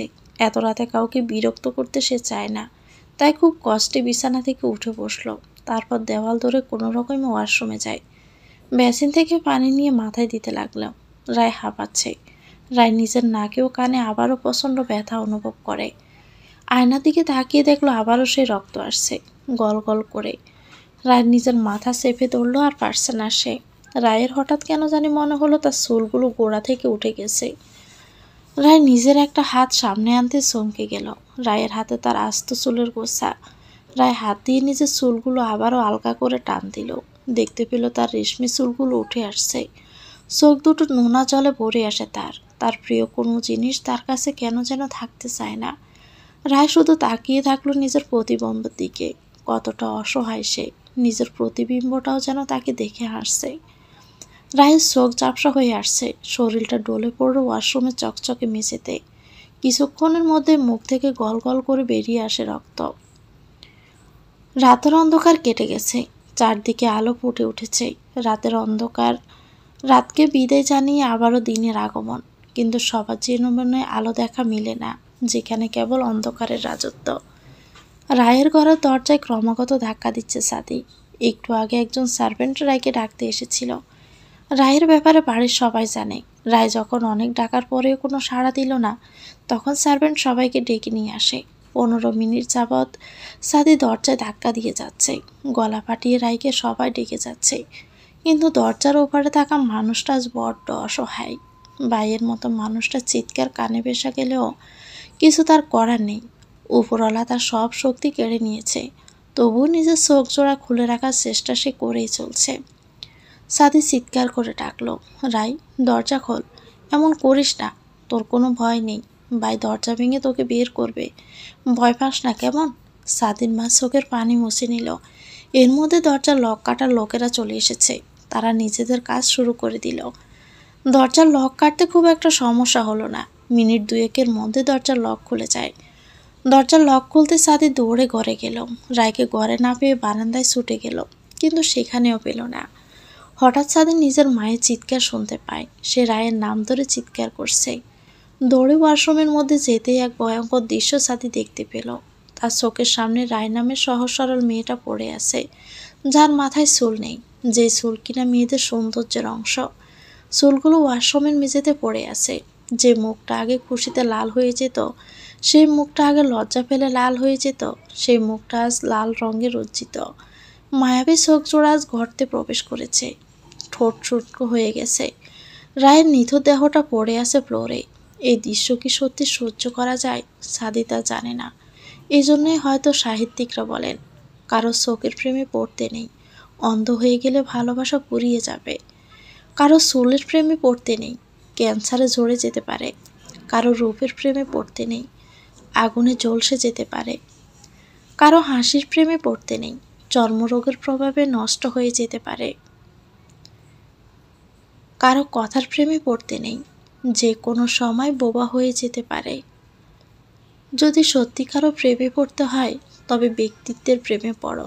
ব্যক্তিত্ব কখনো নষ্ট হয় না, তা কেবল সুন্দরী হয় দিনকে দিন। অপরদিকে সেই রূপের মোহে আজ দুনিয়া মত্ত, যা কিনা নষ্ট হতে পারে চোখের নিমিষে। রায়ের কাঁধে সাদি একের পর এক ধাক্কা দিতে লাগলো। রায় পিটপিট করে নিজের চোখ জোড়া খুলল, তারপর খুব কষ্ট করে বলল, আমায় একটু পানি দিবে সাদি ভাই? বড্ড পিপাসা লেগেছে। সাদি রায়কে কোলে করে ঘরে নিয়ে আসলো। সাদির মা কাঁদতে কাঁদতে পানি আনতে গেলেন। রায়ের চোখ বারবারে বন্ধ হয়ে যাচ্ছে। রায়ের মাথাটা সাদির কোলে। সাদির মা পানি নিয়ে ঘরে আসলেন, রায়ের মুখের কাছে পানি ধরলেন। রায় নিজের মুখটা বাড়িয়ে দেয়। রায়কে কাঁদতে দেখে পানি খাইয়ে দিতে লাগলো সাদির মা। মেয়েটা বড্ড ভালো, কিন্তু আজ তার এই অবস্থা তিনি মেনে নিতে পারছেন না। রায়ের গলা থেকে পানি নিচে গেল না। রায়ের গলা থেকে আবারও রক্তের স্রোত আসতে লাগে। নাকার কান থেকে প্রবল বেগে রক্ত আসতে লাগলো। রায় নিজের গলা চেপে ধরল দু হাতে। রায়ের চোখ উল্টে গেছে। সাদিয়া দেরি করল না, রায়কে আবারও কোলে তুলে নিল। সাদি রায়কে নিয়ে যতটা সম্ভব তাড়াতাড়ি গাড়িতে শুইয়ে দেয় মায়ের কোলে। তারপর নিজে ড্রাইভ করতে লাগলো। ড্রাইভ করতে করতে ফোন করলো তার ডাক্তার বান্ধবী প্রিয়ন্তীর কাছে। সাদি ফোন করার কিছুক্ষণ পরে প্রিয়ন্তী রিসিভ করলো। বলল, হ্যাঁ সাদি বল, হঠাৎ ফোন করলি কেন? সাদি রায়ের অবস্থার সব বিস্তারিত বলল, আর রায়ের চিকিৎসার সব রকমের ব্যবস্থাও করতে বলল। তারপর ফোনটা রেখে দেয়। অপরদিকে আবরার হাতে রায়ের সাইন করা সে ডিভোর্স পেপার। আবরার ব্যাপারটার দিকে তাকিয়ে আছে। তারপর একটা কটাক্ষ হাসি দিয়ে বলল, কি ভেবেছ আবরার তোমাকে ছাড়া মরে যাবে? নো ডিয়ার, তুমি এই আবরার খান জয়কে এখনও চিনো না। এটা ঠিক, আমি আমার জীবনে আর কখনো কাউকে প্রবেশ করাতে পারবো না, কিন্তু বেঁচে থাকবো আর তোমাকে ছাড়াই। আমি কাল চলে যাব, সারা জীবনের মতো তোমাকে রেখে। ভালো থেকো তুমি। নিজের চোখের পানিটা আবরার মুছে নিল হাতের তালু দিয়ে। অপরদিকে সাদির গাড়ি ট্রাফিক জ্যামে আটকা পড়েছে। জ্যাম ছাড়তে দেরি হবে। এদিকে রায়ের অবস্থাও বেগতিক হচ্ছে। হঠাৎই সাদির মা সাদিকে বলল, সাদি, রায় কোনো রেসপন্স করছে না, তাড়াতাড়ি কিছু একটা কর বাবা। সাদি গাড় ঘুরিয়ে দেখলো রায়ের অসহায় পানা মুখটা। সাদি গাড়ি থেকে বেরিয়ে আসে, রায়কে গাড়ি থেকে বের করলো, তারপর কোলে নিয়ে সুট লাগালো আর চিৎকার করে কাঁদতে কাঁদতে রায়কে ডাকতে লাগে। আচ্ছা, সাদির মতের নিঃস্বার্থ মানুষটার কান্না বেচা চিৎকার কি রায়ের কানে পৌঁছাবে, নাকি এখানে শেষ হবে শ্রাবণ আধারে তুমি?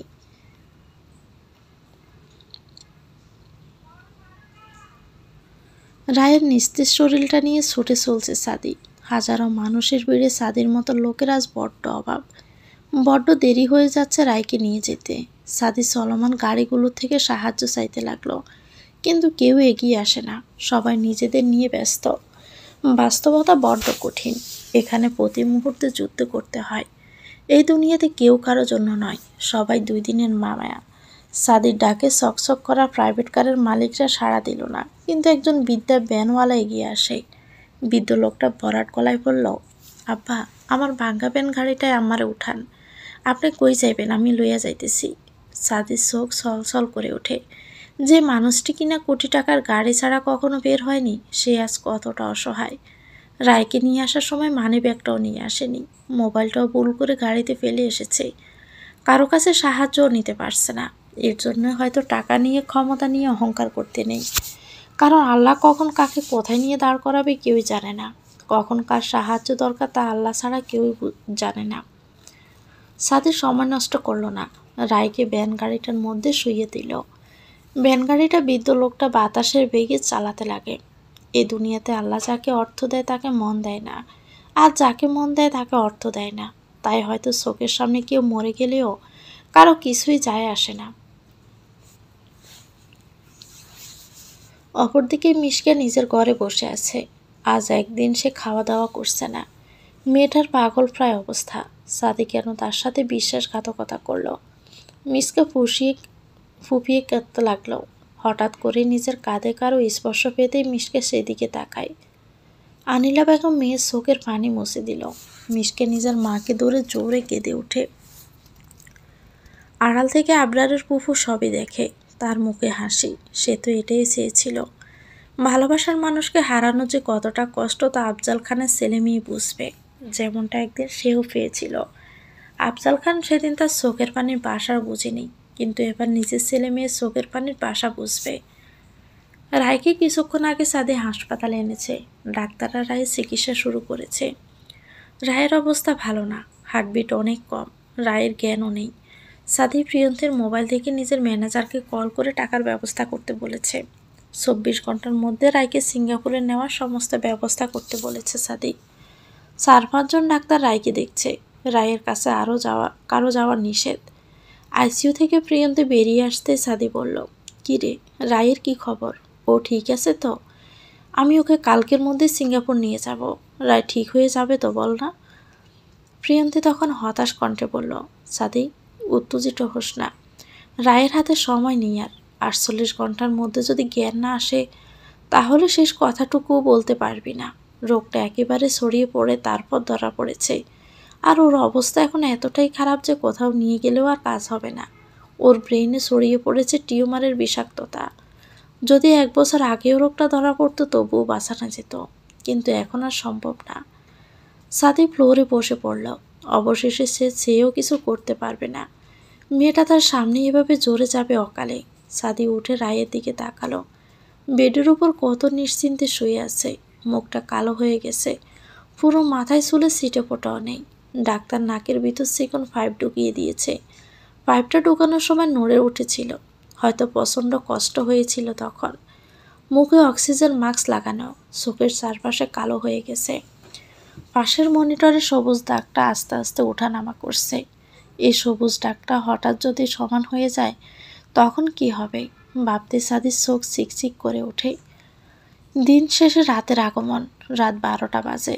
সাদি কিছুক্ষণ আগে সামান্য খেয়েছে। ওর মা জোর করে খাইয়ে দিয়েছে। রায়ের চিকিৎসা চলছে। একবারের জন্য তার জ্ঞান ফিরেনি। অপরদিকে আবরার নিজের বারান্দায় দাঁড়িয়ে একের পর এক সিগারেট খাচ্ছে। রায়কে দেখতে বড্ড ইচ্ছে করছে। মেয়েটা একবারও তাকে কল করলো না। আবরার সিগারেটের অভিমানী দোয়াগুলো উড়িয়ে দেয়। রাতে কিছুই খায়নি, কেন যেন কিছু ভালো লাগছে না। বারবার রায়কে দেখতে ইচ্ছে করছে। নিজের সব কিছু প্যাকিং করেছে আবরার। কালকের ফ্লাইটে চলে যাবে বিদেশে আবার, আর কখনোই দেশে আসবে না। আফজাল খান নিজের মাথায় হাত দিয়ে বসে আছেন।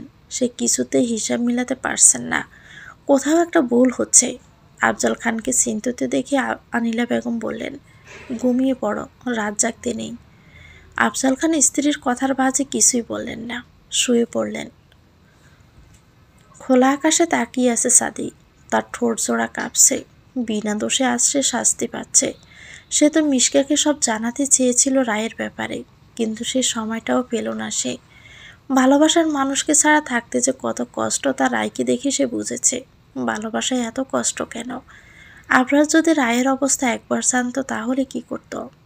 আজকাল একটু বেশি কেঁদে ফেলেছে সাদি। হয়তো আপন মানুষদের হারানোর যন্ত্রণাগুলো এমনই হয়। অন্ধকার রাত পার হয়ে গেছে। সকালের সোনালি আলো সাদির চোখে পড়তে ঘুম ভেঙে যায়। কাল রাতে হাসপাতালের বারান্দাতে কখন যে ঘুমিয়ে পড়েছে টেরই পায়নি। রায়ের কথা মনে হতে সাদি দৌড়ে লাগায় সেদিকে। যে দেখে ডাক্তাররা রায়কে নিয়ে ব্যস্ত। সাদি প্রিয়ন্তীকে নার্সের মাধ্যমে একবার ডাকে।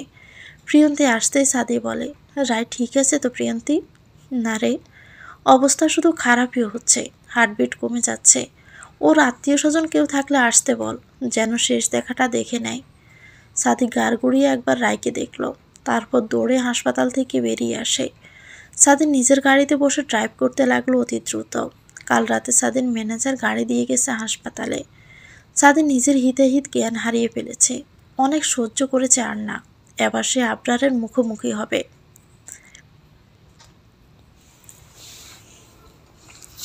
সাদির গাড়ি এসে খানবাড়ির সামনে থামলো। সাদি দারোয়ানকে গেট খুলে দিতে বলে, কিন্তু সে সাদির গলা পেয়েও খুলল না, কারণ তাকে নিষেধ করা হয়েছে যেন সাদিকে বা রায়কে ভিতরে ঢুকতে না দেয় দারোয়ান যখন গেট খুলল না, তখন সাদির মেজাজ আরও বিগড়ে যায়। সাদি রেগে দারোয়ানকে বলল, দারোয়ান চাচা, গেটটা খুলে দাও, আমার মাথাটা তুমি গরম করো না প্লিজ। আমি গেট খুলতে পারুম না সাদি বাবা, আমি আপনারা ঢুকতে দিলে আমার চাকরি থাকবো না। সাদি আবার আর নিজের রাগ সামলাতে পারল না, পাশে পড়ে থাকা পাথরগুলো সজোরে গেটে মারতে লাগলো। গেট ভাঙচুর করতে লাগলো।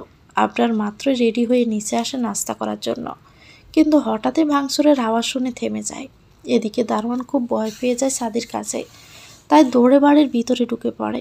দারোয়ানকে এভাবে দৌড়ে আসতে দেখে আর ভাঙচুরের আওয়াজ শুনে আবরার বলল, কি হয়েছে চাচা, আপনি এভাবে দৌড়ে এলেন কেন, আর বাহিরে এত কিসের আওয়াজ আসছে? দারোয়ান তখন হাঁপাতে হাঁপাতে বলল, আপনার বাবা বাহিরে সাদি বাবা আইছে, সে বাড়ির ভিতরে ঢুকতে চাইছে, কিন্তু আপনি তো না করেছেন তাকে ঢুকতে যেন না দেই, এজন্য গেট পাথর দিয়ে আঘাত করতেছে আর খুলতে কইতেছে। আবরা ছোট করে একটা নিঃশ্বাস নিল, তারপর বলল, ওকে ভিতরে আসতে দাও, যাও গেট খুলে দাও।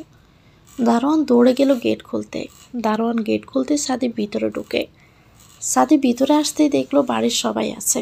সাদি একবার মিশকার দিকে তাকালো, তারপর বলল, বেশ ভালোই হয়েছে এখানে সবাই আছে, তা না হলে সত্য কথাগুলো কাদের বলতাম এখন। এখানে কেন এসেছিস তুই সাদি? আবরার শান্ত গলায় বলল।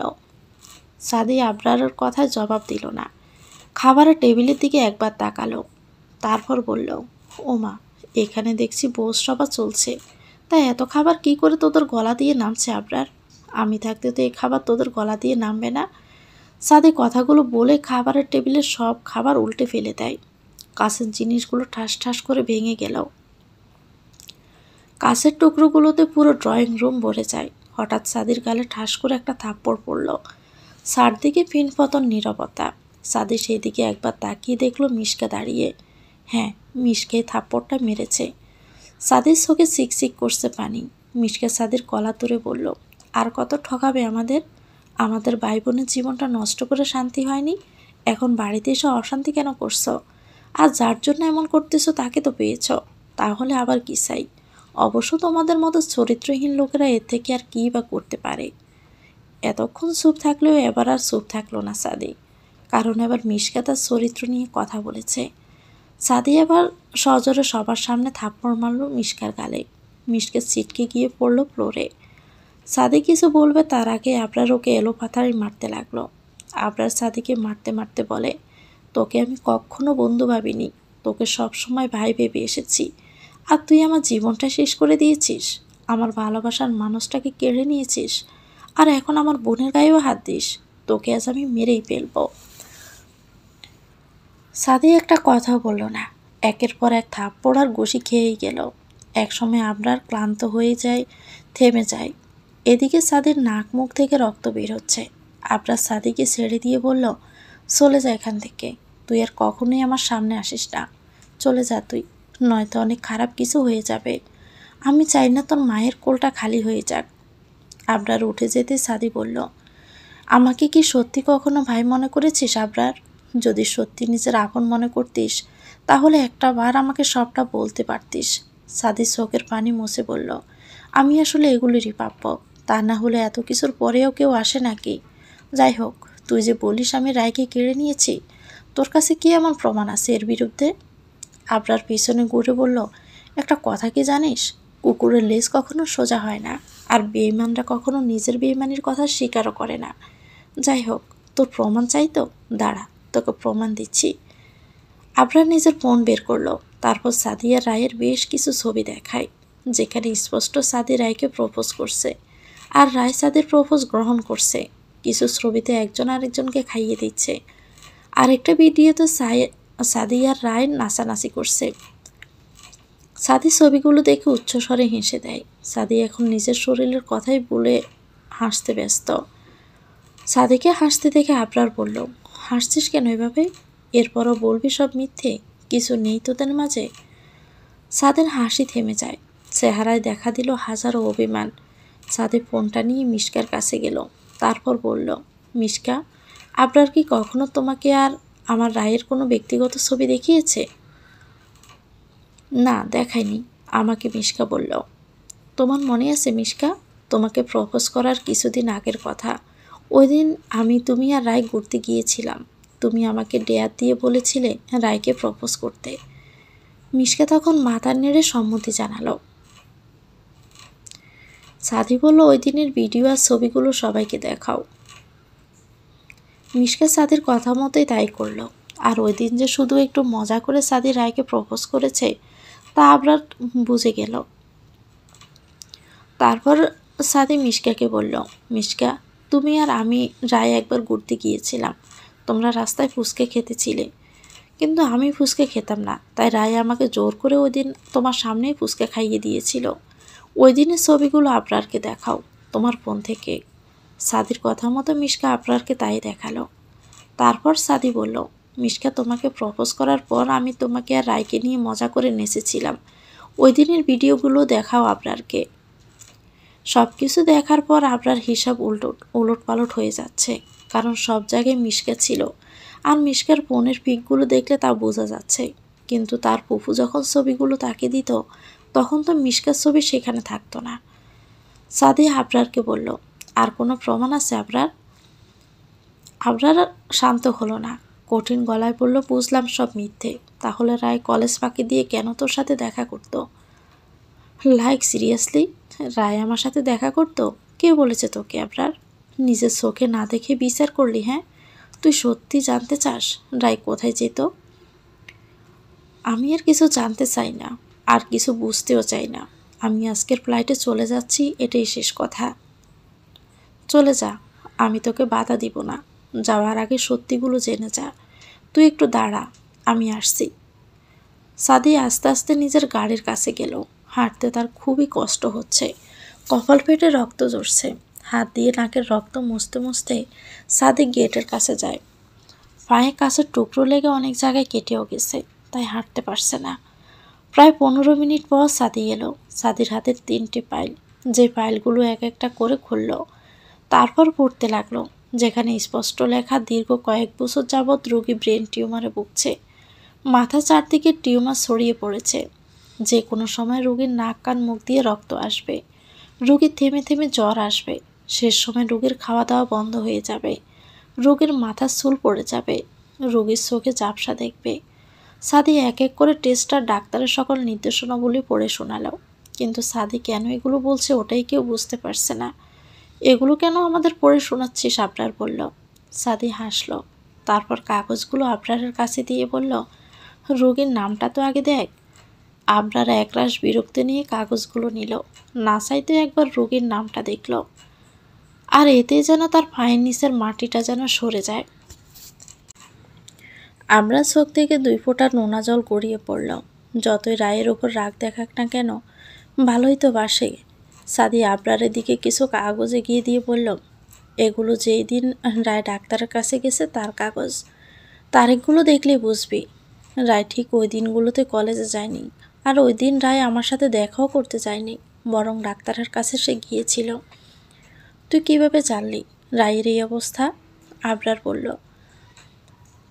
রায় যে ডাক্তারের কাছ থেকে চিকিৎসা নিত সে আমার কাছের একজন বান্ধবী প্রিয়ন্তী।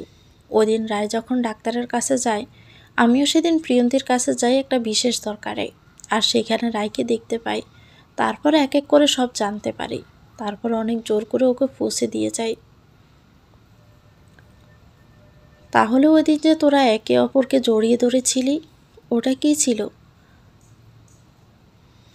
রায় নিজের মেডিকেলের কাগজগুলো নিতে ভুলে গিয়েছিল, তাই আমি সেগুলো দিতে তোদের বাড়ির দিকে রওনা দেই। কিন্তু তোদের বাড়ির সামনে এসে দেখি রায় গেটের সামনে বসে কাঁদছে। মেয়েটা বড্ড কষ্ট পেয়েছিল, তাই কথা বলতে বলতে আমাকে জড়িয়ে ধরেছিল। আবরার নিজের ফুফুর দিকে একবার তাকালো, এক দৃষ্টিতে তাকিয়ে রইল। হঠাৎ করে আবরার ওর ফুফুর দিকে তেড়ে যায় আর গলা টিপে ধরল। আবরার তখন বলতে লাগলো, তোমাকে আমি ছাড়বো না, আজ তোমার জন্য আমার জীবনটা শেষ হয়ে গেছে। তুমি দিনের পর দিন আমাকে মিথ্যে কথা বলেছ, তোমাকে বিশ্বাস করে আমি অনেক বড় ভুল করেছি। তুমি কেন আমার জীবনটা নষ্ট করে দিলে? তোমাকে তো নিজের মায়ের মতোই আমি ভালোবাসতাম, তাহলে কেন ফুফু এমনটা করলে? আফজাল খান, মিশকার সবাই এসে আবরারকে আটকালো, কারণ আর কিছুক্ষণ আবরার যদি ওর ফুফুর গলা চেপে ধরে তাহলে সে মরেই যাবে। আবরারের ফুফু সাড়া পেতেই কাশতে লাগলো। আবরার চিৎকার করে বলল, আমাকে ছেড়ে দাও, দিনের পর দিন আমাকে এই মহিলাটা ঠকিয়েছে, আমার জীবনটা শেষ করে দিয়েছে। শুধু এর জন্যই আমি 2.5 বছর ধরে ঠিকমতো ঘুমাতে পারিনি। আমার সব কিছু শেষ করে দিয়েছে এই মহিলা। আবরার হাউমাউ করে কাঁদতে লাগলো। আবরার ফ্লোরে বসে কাঁদতে আছে, ফ্লোরে 2 হাত দিয়ে আঘাত করতে লাগলো। আফজাল খান বোনের কাছে গিয়ে ঠাস করে একটা চড় মারে, তারপর বলল, কেন এমনটা করলি বল? কি এমন করেছিল আমার ছেলে যার জন্য তাকে তুই এত বড় শাস্তি দিলি? রায়ের ফুফু এবার চিৎকার করে বলল, আমি কি করেছিলাম ভাইয়া যে তোমরা আমার জীবনটা নষ্ট করে দিয়েছ? শুধু তো ভালোই বেসেছিলাম। তুমি আর বাবা মিলে দীপকে কেড়ে নাওনি আমার কাছ থেকে। তোমাদের জন্য আমার সংসার হয়নি, আমি আমার ভালোবাসার মানুষটাকে হারিয়েছি ভাইয়া। আমি যখন দীপকে নিয়ে সুখী হতে পারিনি, তখন তোমার ছেলে মেয়েরাও পারবে না। আমি সুখী হতে দিব না কখনো ওদের। বাড়ির সবাই থমকে গেল। আফজাল খান বোনের কাছে যেয়ে বলল, তুই আমাকে ভুল বুঝলি বোন, কে তোকে বলেছে দীপকে আমরা কেড়ে নিয়েছি তোর কাছ থেকে? দীপ নিজেই আমাকে বলেছে, শুধু আমার জন্য ও নিজেও এখনো বিয়ে করেনি। তোমরা ওকে বলনি আমার জীবন থেকে ওকে সরে যেতে, না হলে তোমরা ওর পরিবারকে মেরে ফেলবে। আফজাল খান বোনের দিকে তাকিয়ে বললেন, ঠিক আছে, আজ তোকে সব পরিষ্কার করে বলবো। তার আগে দীপ চৌধুরীর সাথে তো কথা বলি। আফজাল খান দীপ চৌধুরীকে কল করল আর স্পিকার অন করে দেয়। কিছুক্ষণ পর কল রিসিভ হতে ওপাশ থেকে একটা ভারী কণ্ঠস্বর ভেসে আসলো। কি ব্যাপার মিস্টার খান, হঠাৎ আমাকে কেন কল করলেন? কল তো আমি আপনাকে করি প্রতিবার। ছেলে মেয়ে নিয়ে কেমন আছো দীপ? আমি ভালোই আছি। তারা কিছুদিনের মধ্যে আসবে বলেছে এই দেশে, কিন্তু আপনার বোকা বোনটা তো এর কিছুই জানে না। আহারে বেচারি, আমার জন্য নিজের যৌবন শেষ করলো, কিন্তু আমাকে দেখুন, আমি তার গোপনে বিয়ে করে সন্তানের বাবা হয়ে গেলাম। আর প্রতি মাসে আপনার কাছ থেকে 20 লাখ করে টাকাও তো পাচ্ছি। টাকা না দিলে কি করব বলুন তো? আপনার বোনকে নিয়ে আসব, তারপর বিদেশে পাচার করে দিব। আর আপনার বোনটা মনে করে আমি তাকে কত ভালোবাসি। নিজের মা বাবাকে বাঁচাতে তাকে বিয়ে করছি না, কিন্তু সে তো আর জানে না আমার মা বাবাই আসলে নেই, সব নকল মানুষ। কিন্তু দেখুন, আপনার আর আপনার বড় বাপটার সাথে চালাকি করে আর পারলাম না। বড়টা তো মরেছে, আমি যে অনেক মেয়ের সাথে চিট করেছি তা ঠিকই জেনে গেলেন, আর টাকার বিনিময়ে নিজের বোনটাকে বাঁচিয়ে রাখলেন। আফজাল খান ফোনটা কেটে দিলেন। এতক্ষণ সবাই সব কিছু শুনেছে। আবরার ফুফুর কাছে এখন সব কিছু পরিষ্কার। সে ফ্লোরে বসে পড়ে, চোখ দুটো তার পানিতে ভরে এলো। দীপ তাকে এত বছর ধরে ঠকিয়ে আসছে, সে আর কিছুই বুঝতে পারল না। সাদির ফোনে হঠাৎ একটা মেসেজ আসে। সাদি ফোনটা অন করতে দেখলো প্রিয়ন্তীর মেসেজ। সাদি মেসেজটা পড়ে নেয়, তারপর পিছন দিকে ঘুরে আবার হাঁটা শুরু করলো গাড়ির দিকে। আবরার সাদির দিকে তাকিয়ে দেখলো সে ঘুরিয়ে ঘুরিয়ে হাঁটছে আর চলে যাচ্ছে। আবরার দৌড়ে গেল সাদির কাছে। আবরার দৌড়ে যেয়ে বলল, সাদি ভাই আমার, আমাকে একবার রায়ের কাছে নিয়ে যাবি? একবার নিয়ে চল না প্লিজ। সাদি আবরারের দিকে তাকালো না, নিজের মতোই হেঁটে চলল। এবার আবরার সাদির 2 পা জড়িয়ে ধরল আর চিৎকার করে কাঁদতে কাঁদতে বলল, আমার মতো পাষাণ হয়ে যাস না তুই, আমাকে একটু দয়া কর। আমি আজকের পর আর রায়ের কাছে যাব না, কথা দিচ্ছি তোকে। আজকে একটু নিয়ে চল আমাকে, তোর 2টো পায়ে পড়ি ভাই, আমার সব কিছু তুই নিয়ে নে, কিন্তু রায়ের কাছে একবার নিয়ে চল না সাদি। সাদি আবরারের কাছ থেকে নিজের পাটা ছাড়ালো, তারপর বলল, রায়ের কাছে যেয়ে কি করবি? সহ্য করতে পারবি না আবরার? ও এখন আর আগের মতো নেই। জীবন মরণের শেষ প্রান্তে মেয়েটা এখন। এতক্ষণে সবাই চলে এসেছে। সাদিম মিশকার দিকে তাকিয়ে বলল, জানিস মিশকা, রায় বলতো চুল নাকি তার অনেক সুন্দর, কিন্তু আজ রায়ের মাথায় একটা চুলও তুই খুঁজে পাবি না। আন্টি বলতো রায়ের চোখে নাকি হাজারো মায়া, কিন্তু আজ রায়ের চোখের নিচে কালো কুচকুচে হয়ে গেছে। মেয়েটা পরশু রাতে ওয়াশরুমে অজ্ঞান হয়ে পড়েছিল। মারার মতো নিয়ে গেছি ওকে আমি হাসপাতালে। ডাক্তার বলেছে 48 ঘন্টার মধ্যে জ্ঞান না আসলে ওকে মৃত ঘোষণা করবে। একটু আগে জ্ঞান ফিরেছে, কিন্তু অবস্থা ভালো না। প্রিয়ন্তী আমাকে ওর আত্মীয় স্বজনকে শেষবারের মতো দেখে আসতে বলেছে। আমি ওর বাড়িতে জানিয়েছি, যদি শেষবারের মতো দেখতে চাস তাহলে চল তোর রায়কে দেখতে। আবরার বাড়ির সবাইকে নিয়ে বের হয়েছে হাসপাতালের উদ্দেশ্যে। আবরার যত দ্রুত সম্ভব গাড়ি চালাচ্ছে আর নিজের চোখের পানি বারবার দিয়ে হাত দিয়ে মুছে নিচ্ছে। সাদির বলার ঠিকানায় আবরার সবাইকে নিয়ে যাচ্ছে। অপরদিকে আবরারের ফুফু বাড়ি থেকে বের হয়ে গেল।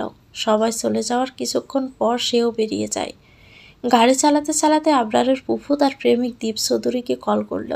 কল করার কিছুক্ষণ পরে দীপ ফোন রিসিভ করে দীপ চৌধুরী বলল, কি হয়েছে, এই অসময়ে কল করলে কেন? তোমার সাথে একটু দেখা করা প্রয়োজন। আমি বাসা থেকে টাকা পয়সা গহনা সব নিয়ে চলে এসেছি, তুমিও চলে আসো তাড়াতাড়ি। দীপ চৌধুরীর চোখে টাকার গহনার কথা শুনে চকচক করে উঠল। নিজেকে সামলে সে বলল, এখন কোথায় আছো তুমি? তোমার ফার্ম হাউসের কাছেই আছি আমি, তুমি তাড়াতাড়ি চলে আসো। আর হ্যাঁ, সাথে করে ড্রাইভার বা অন্য কাউকে নিয়ে এসো না। বুঝতেই তো পারছো, কোটি কোটি টাকার ব্যাপার, কেউ দেখলে সন্দেহ করবে। তারপর তুমি আর আমি যেখানে খুশি চলে যাব, এসে পড়ো। আবরারের ফুফু ফোন কেটে দেয়। এদিকে দীপ চৌধুরী খুশিতে মনে হয় পাগলই হয়ে যাবে। সে সাথে সাথে নিজের অফিস থেকে বের হয়ে ফার্ম হাউসের দিকে রওনা দিল। অন্যদিকে আবরার গাড়ি হাসপাতালে এসে পৌঁছে গেছে। আবরার গাড়ি থামিয়ে হাসপাতালের ভিতর দৌড়ে যায়। সাদের কথা মতো আবরার 3 তলায় চলে গেল। আবরার কোনো হুঁশ নেই, কিন্তু আবরার সেই কেবিনের কাছে যেয়েই দেখলো কেবিনটা ফাঁকা, কেবিনে কেউ নেই। আবরার একটু দূরে একজন নার্সকে দেখতে পায়, তার কাছে দৌড়ে যায়। তারপর বলল, এই কেবিনে রায় নামে যে রোগী ছিল উনি কোথায়? নার্স বলল, আপনি কি ওনার বাড়ির লোক? হ্যাঁ, আমি ওনার স্বামী। একটু দয়া করে বলুন না ও কোথায় আছে। এতক্ষণে সবাই চলে এসেছে আবরারের কাছে। নার্স তখন নিরাশ কণ্ঠে বলল, রোগীর অবস্থা খুবই খারাপ। জ্ঞান ফেরার পর থেকে শুধু সাদি নামের কাউকে খুঁজছে রোগী, কিন্তু অবস্থা খারাপ হওয়ার কারণে আমরা তাকে স্পেশাল কেবিনে পাঠিয়ে দিয়েছি। আপনারা আমার সাথে আসুন। নার্স কিছুক্ষণ পর সবাইকে নিয়ে গেল। কেবিনের ভেতরে ঢোকা নিষেধ, তাই নার্স গিয়ে ডাক্তারকে খবর দিল যে সাদি এসেছে। সাথে সাথেই কেবিনের ভিতর থেকে সিনিয়র ডক্টর বের হলেন। তারপর বললেন, আপনাদের মধ্যে সাদিকে, রোগী তাকে দেখতে চাইছে, আপনি তাড়াতাড়ি যান। সাদিয়া দেরি করল না, ভিতরে গিয়ে প্রবেশ করল। একটু দূরে স্বচ্ছ বিছানায় রায় শুয়ে আছে। সাদিকে দেখে তার মুখে যেন হাসি ফুটল। সাদি কাঁদছে। সাদি রায়ের মাথায় হাত বুলিয়ে দিল। তারপর বলল, আমায় কেন এত খুঁজতেছিলি? আমি তোর কে হই? সাদি ভাই, এভাবে বলো না। তুমি আমার মায়ের পেটের বাইনা হলেও তার থেকে বেশি কিছু। এত দেরি কেন করলে আসতে? আর একটু দেরি করে এলে হয়তো আমাকেই আর পেতে না। তোমার কি হয়েছে? তোমাকে কি কেউ মেরেছে? আমার কথা বাদ দে, আগে বল তুই কেমন আছিস? আমার কথা ছাড়ো, আমার একটা কথা রাখবে ভাই? ধরে নাও শেষ ইচ্ছা, প্লিজ। একদম আজে বাজে কথা বলবি না। তোর যা চাই সব আমি এনে দিব। তুই বল তোর কী চাই। একবার আবরারকে আসতে বলবে? তাকে বড্ড দেখতে ইচ্ছে করছে আমার। তাকে একবার ফোন করে আসতে বলো না সাদি ভাই। আমার হয়তো আর বেশি সময় নেই। তার কাছে যে আমার অনেক কিছু চাওয়ার আছে, অনেক পাওনা মেটানোর আছে। প্লিজ তাকে একবার এখানে আসতে বলো না। আপনার বাহিরে আছে, আমি ওর কাছেই গিয়েছিলাম, আমি ওকে পাঠিয়ে দিচ্ছি। রায়ের চোখে জল চলে আসে। লোকটা তার সব কথা বুঝে। সাদি বাহিরে চলে গেল। তারপর আবরারকে দেখে বলল, ভিতরে যা আবরার, রায় শেষবারের মতো তোকে দেখতে চেয়েছে। দেরি করিস না আবরার, যা তাড়াতাড়ি যা। আবরার আর দেরি করল না, কেবিনের মধ্যে ঢুকে গেল। আবরারকে দেখে বাকি সব নার্স আর ডাক্তাররা বেরিয়ে যায়। আবরারের পাটা কাঁপছে, তার চোখ দুটো ঝাপসা হয়ে আসছে। আবরার তো এই রায়কে চেনে না। এই মেয়েটাই কি কয়েকদিন আগেও তার সব কাজ করত? না, এটা তার রায় হতেই পারে না। তার রায়ের এই কি অবস্থা হলো? আবরার একদানে রায়ের দিকে তাকিয়ে আছে। আবরারকে এভাবে দাঁড়িয়ে থাকতে দেখে রায় বলল, কি ব্যাপার, দাঁড়িয়ে আছেন যে? আমার কাছে আসবেন না? একটু আসুন না আমার কাছে, খুব বেশিক্ষণ আপনাকে আর কষ্ট দিব না। আবরার দৌড়ে রায়ের কাছে গেল, তারপর জাপটে ধরল। আবরার হাউমাউ করে কাঁদতে কাঁদতে বলল, এত বড় একটা রোগের কথা আমাকে আগে কেন বললে না? আমি কি এতটাই অপদার্থ যে তোমার চিকিৎসা করাতাম না? এত রাগ আমার উপর তোমার যে সব কিছু লুকিয়ে গেলে? আমি এখন কি নিয়ে বাঁচব? তুমি এটা কেন করলে? আপনি এভাবে কাঁদবেন না দয়া করে। আপনার কষ্ট দেখলে আমার বড্ড কষ্ট হয় আবরার। আমি আপনার কান্না সহ্য করতে পারি না। রায় কথাগুলো বলতে বলতে অক্সিজেন মাস্কটা খুলে ফেলল। রায়কে মাস্ক খুলতে দেখে আবরার বলল, এটা কেন খুলছো তুমি? রায় হাসল, তারপর বলল, এমনিতেও আমার প্রাণবায়ু ফুরিয়ে এসেছে আবরার। আজরাইল আসবে এটা আর কেউ না বুঝলেও মৃত ব্যক্তি বুঝে, যেমন আমি বুঝছি এখন।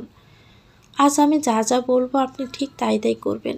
আমাকে কথা দিন আবরার, সারা জীবন তোমার কথা শুনবো, তুমি শুধু আদেশ করে যেও। সারা জীবন কথাটা আমার জন্য মানায় না আবরার। আপনার মনে আছে আপনি আমায় একদিন বলেছিলেন আপনাকে সেবা করার বিনিময়ে আমার কী চাই? আজকে আমি তার বিনিময় চাইব, আমাকে দিবেন? তুমি শুধু বলো। জানেন, আপনার সাথে এক বালিশে শুয়ে সারা রাত গল্প করার বড্ড লোভ ছিল আমার, কিন্তু তার হলো না। আমার পাশে একটু শুয়ে পড়ুন না, আজকে আপনার বুকে একটু শুতে দিবেন। আপনার বিছানার মতো বড় বিছানা নয় এটা, কিন্তু ভালোবেসে আগলে নিলে জায়গা রয়েও যাবে। আবরার দেরি করল না, রায়ের পাশে শুয়ে পড়ল। রায়কে নিজের বুকে জড়িয়ে ধরল আলতো হাতে। রায় তৃপ্তির হাসি হাসল, তারপর বলল, আমার মাথায় একটু হাত বুলিয়ে দিবেন? আবরার রায়ের মাথায় হাত বুলিয়ে দিচ্ছে। একটু পরপর আবরার কেঁপে উঠছে, হয়তো আজ আবরারও কাঁদছে। রায় নিজের ভাঙা গলায় বলল, আমার মাথায় এখন আর আগের মতো চুল নেই। আপনার কি খুব বিরক্ত লাগছে? বিরক্ত লাগলেও আজ আপনার নিস্তার নেই। আপনারা জানেন, আপনাদের বাগানে যে রক্তজবার গাছটা আছে না, ওখান থেকে আপনার বারান্দাটা স্পষ্ট দেখা যায়। আমার শেষ ঘরটা ওখানেই বানিয়ে দিবেন আপনি। আপনি যখন অকারণে এখানে এসে দাঁড়াবেন, তখন আমি নয়ন ভরে আপনাকে দেখব। আপনি যখন আপনার স্ত্রীকে নিয়ে চন্দ্রবিলাস করবেন, তখন আমি আপনাকে দেখে আমার নিজের চাওয়াগুলো মিটিয়ে নিব। আবরার আবার জোরেই কেঁদে দিল, তারপর বলল, আর বলো না প্লিজ, আমি আর নিতে পারছি না। আজ আমায় বলতে দিন আপনার, আমি যে আর সময় পাবো না। জানেন, আমার ছোটবেলা থেকে খুব শখ ছিল লাল বেনারসি পরে, গহনা পরে, লাল টুকটুকে বউ সেজে শ্বশুর বাড়ি যাব, কিন্তু তা আর যাওয়া হলো না। কিভাবে সবাই ধরে বেঁধে বিয়ে দিয়ে দিল। তবে এবার সাদা শাড়ি পরে যাব। আপনার বাড়িতে হয়তো পালকিতে চড়ে যাওয়া হলো না, কিন্তু খাটিয়াতে করে যেতে পারবো এবার। আপনার আর আমার বিয়েতে কাজই এলো না। সবাই আমার কবুল পড়ার জন্য আর অপেক্ষাও করলো না, কিন্তু জানা যায় ঠিকই আসবে। কাতারে কাতারে লোক দাঁড়াবে। আমাকে একটা চুমু দিবেন আপনার? একটা প্রথম আর শেষ চুমু দিবেন আমাকে। দয়া করে এই চাওয়াটা থেকে আমাকে বঞ্চিত করবেন না। আবরার রায়ের মুখটা দু হাতে আগলে নিল। এই মুখটা তার ভালোবাসার মানুষের। কই, আগে তো এভাবে দেখা হয়নি, আগে তো এত কাছে আসা হয়নি। সবই অসম্পূর্ণ রয়ে গেল। আবরার রায়ের কপালে চুমু দিতে গিয়ে আবারও কেঁদে দেয়। আপনি কাঁদছেন আবরার? আর আমার কত ভালো লাগছে আপনি জানেন? প্রেমিকের প্রথম চুমু অমৃতর মতো কাজ করে, যা প্রেমিকাদের বাঁচাতে শেখায় হাজার বছর। অপরদিকে আবরারের ফুফু হাতে দাঁড়ালো অস্ত্র নিয়ে দাঁড়িয়ে আছে, তার চোখে পানি। একটু একটু করে এগিয়ে যাচ্ছে দ্বীপের কাছে। একটু দূরে দ্বীপ চৌধুরী মৃত্যু যন্ত্রণায় কাতরাচ্ছে। একটু দূরে আবরারের ফুফু রোহানা খান ধারালো ছুরি নিয়ে দাঁড়িয়ে আছে। ছুরিটা রক্তে রঞ্জিত হয়ে আছে, ছুরিটা থেকে টপ টপ করে রক্ত পড়ছে। রোহানা খান এগিয়ে আসছে দ্বীপ চৌধুরীর দিকে। দ্বীপের দিকে তাকিয়ে রোহানা খান বলল, কি ভেবেছিলে তুমি আমাকে ঠকাবে? আর আমি জানার পর কিছুই বলবো না? আমি সবার মতো অত ভালো নই দ্বীপ। দ্বীপ চৌধুরী দুহাত জোর করে নিজের প্রাণ ভিক্ষা চাইল। কিছুক্ষণ আগে দীপ চৌধুরী তার ফার্ম হাউসে আসে। গেটের বাহিরে রোহানা খান দাঁড়ানো ছিল। দীপ চৌধুরী গাড়ি থেকে নেমে গেট খুলল, তারপর রোহানা খানকে ভিতরে ঢুকে পড়ে। দীপ চৌধুরী কথা বলতে বলতে বাড়ির ভিতরে ঢুকে যায়। ভিতরে ঢুকতেই নিজের পিঠে তীব্র ব্যথা অনুভব করে।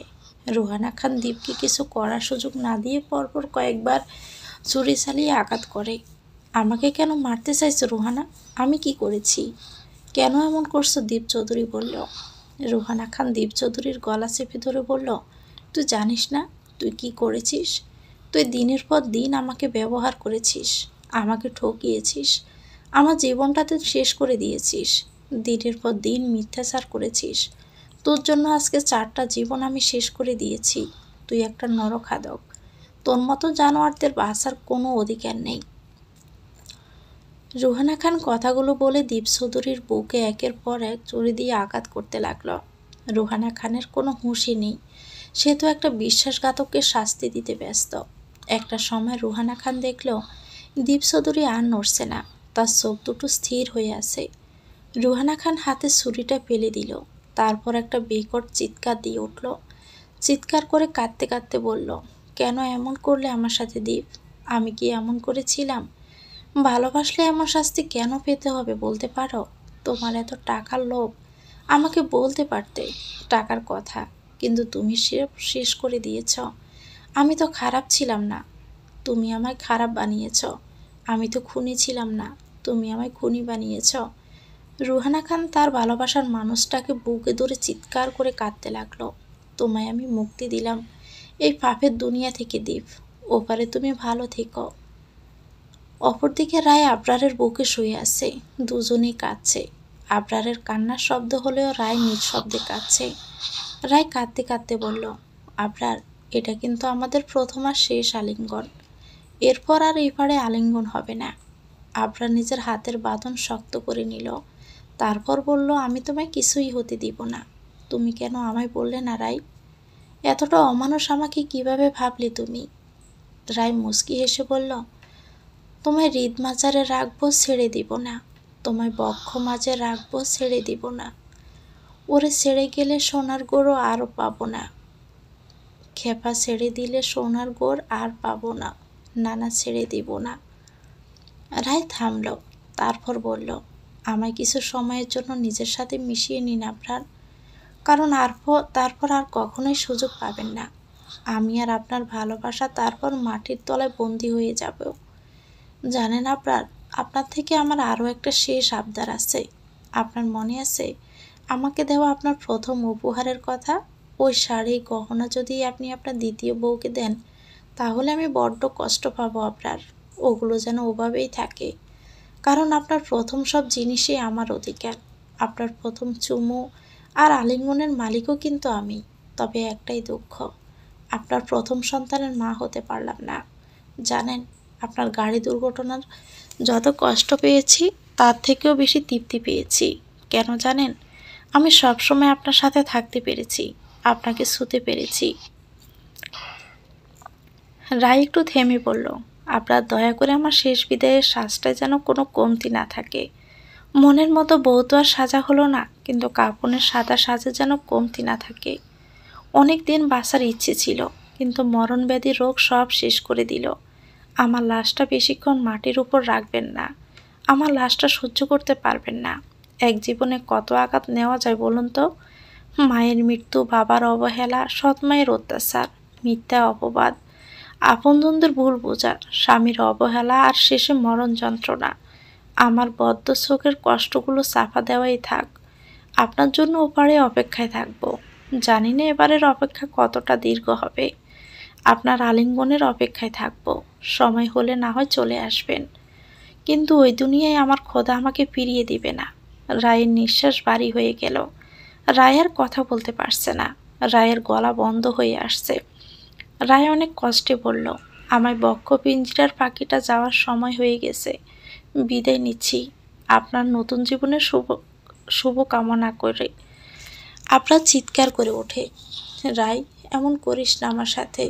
এ ডাক্তার, আমার রায়কে দেখো না। আমার রায় কথা বলছে না। আপনার রায়কে বুকে ধরে চিৎকার করতে লাগলো, আল্লাহ, আমি সহ্য করতে পারবো না। এই রাই, কথা বলো। রায়ের হাত পা কাঁপছে। ডাক্তাররা দৌড়ে এসেছে। রায়ের চোখ উল্টে গেছে। নাক মুখ থেকে সাদা ফেনার সাথে বেরিয়ে এলো রক্তধারা। আবরার রায়কে বুকের সাথে চেপে ধরে বলল, আমাকে এভাবে শাস্তি দিস না। তুই তুই যা বলবি সব করব আমি। মা বাবা, আমার রায়কে বাঁচাও। ও আল্লাহ, আমি এখন কি করব? রায়ের কাঁপতে থাকা শরীরটা যেন থেমে গেল। নিথর হয়েই আবরারের কোলে পড়ে আছে। মনিটরের ওঠানামা করা সবুজ দাগটা সমান হয়ে গেছে। ডাক্তার রায়ের হাতের কবজি ধরে ফালসে চেক করলেন। তারপর রায়ের নিশ্চুপ চোখ দুটো বন্ধ করে দিলেন। চোখের কোণ বেয়ে দুপোটা জল গড়িয়ে পড়ল রায়ের। আবরার উঠে ডাক্তারের কাছে যায়। তারপর বলল, এই ডাক্তার, তুই আমার রায়ের চিকিৎসা না করে দাঁড়িয়ে আছিস কেন? তোদের মনিটর থেমে আছে কেন?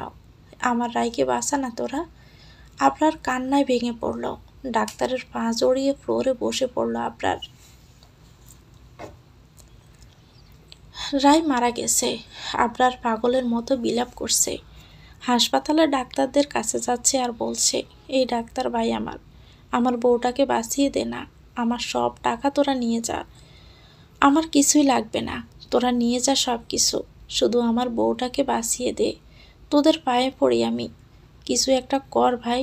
কেউ কোনো কথাই বলছে না। আবরার তার বাবার কাছে গেল দৌড়ে।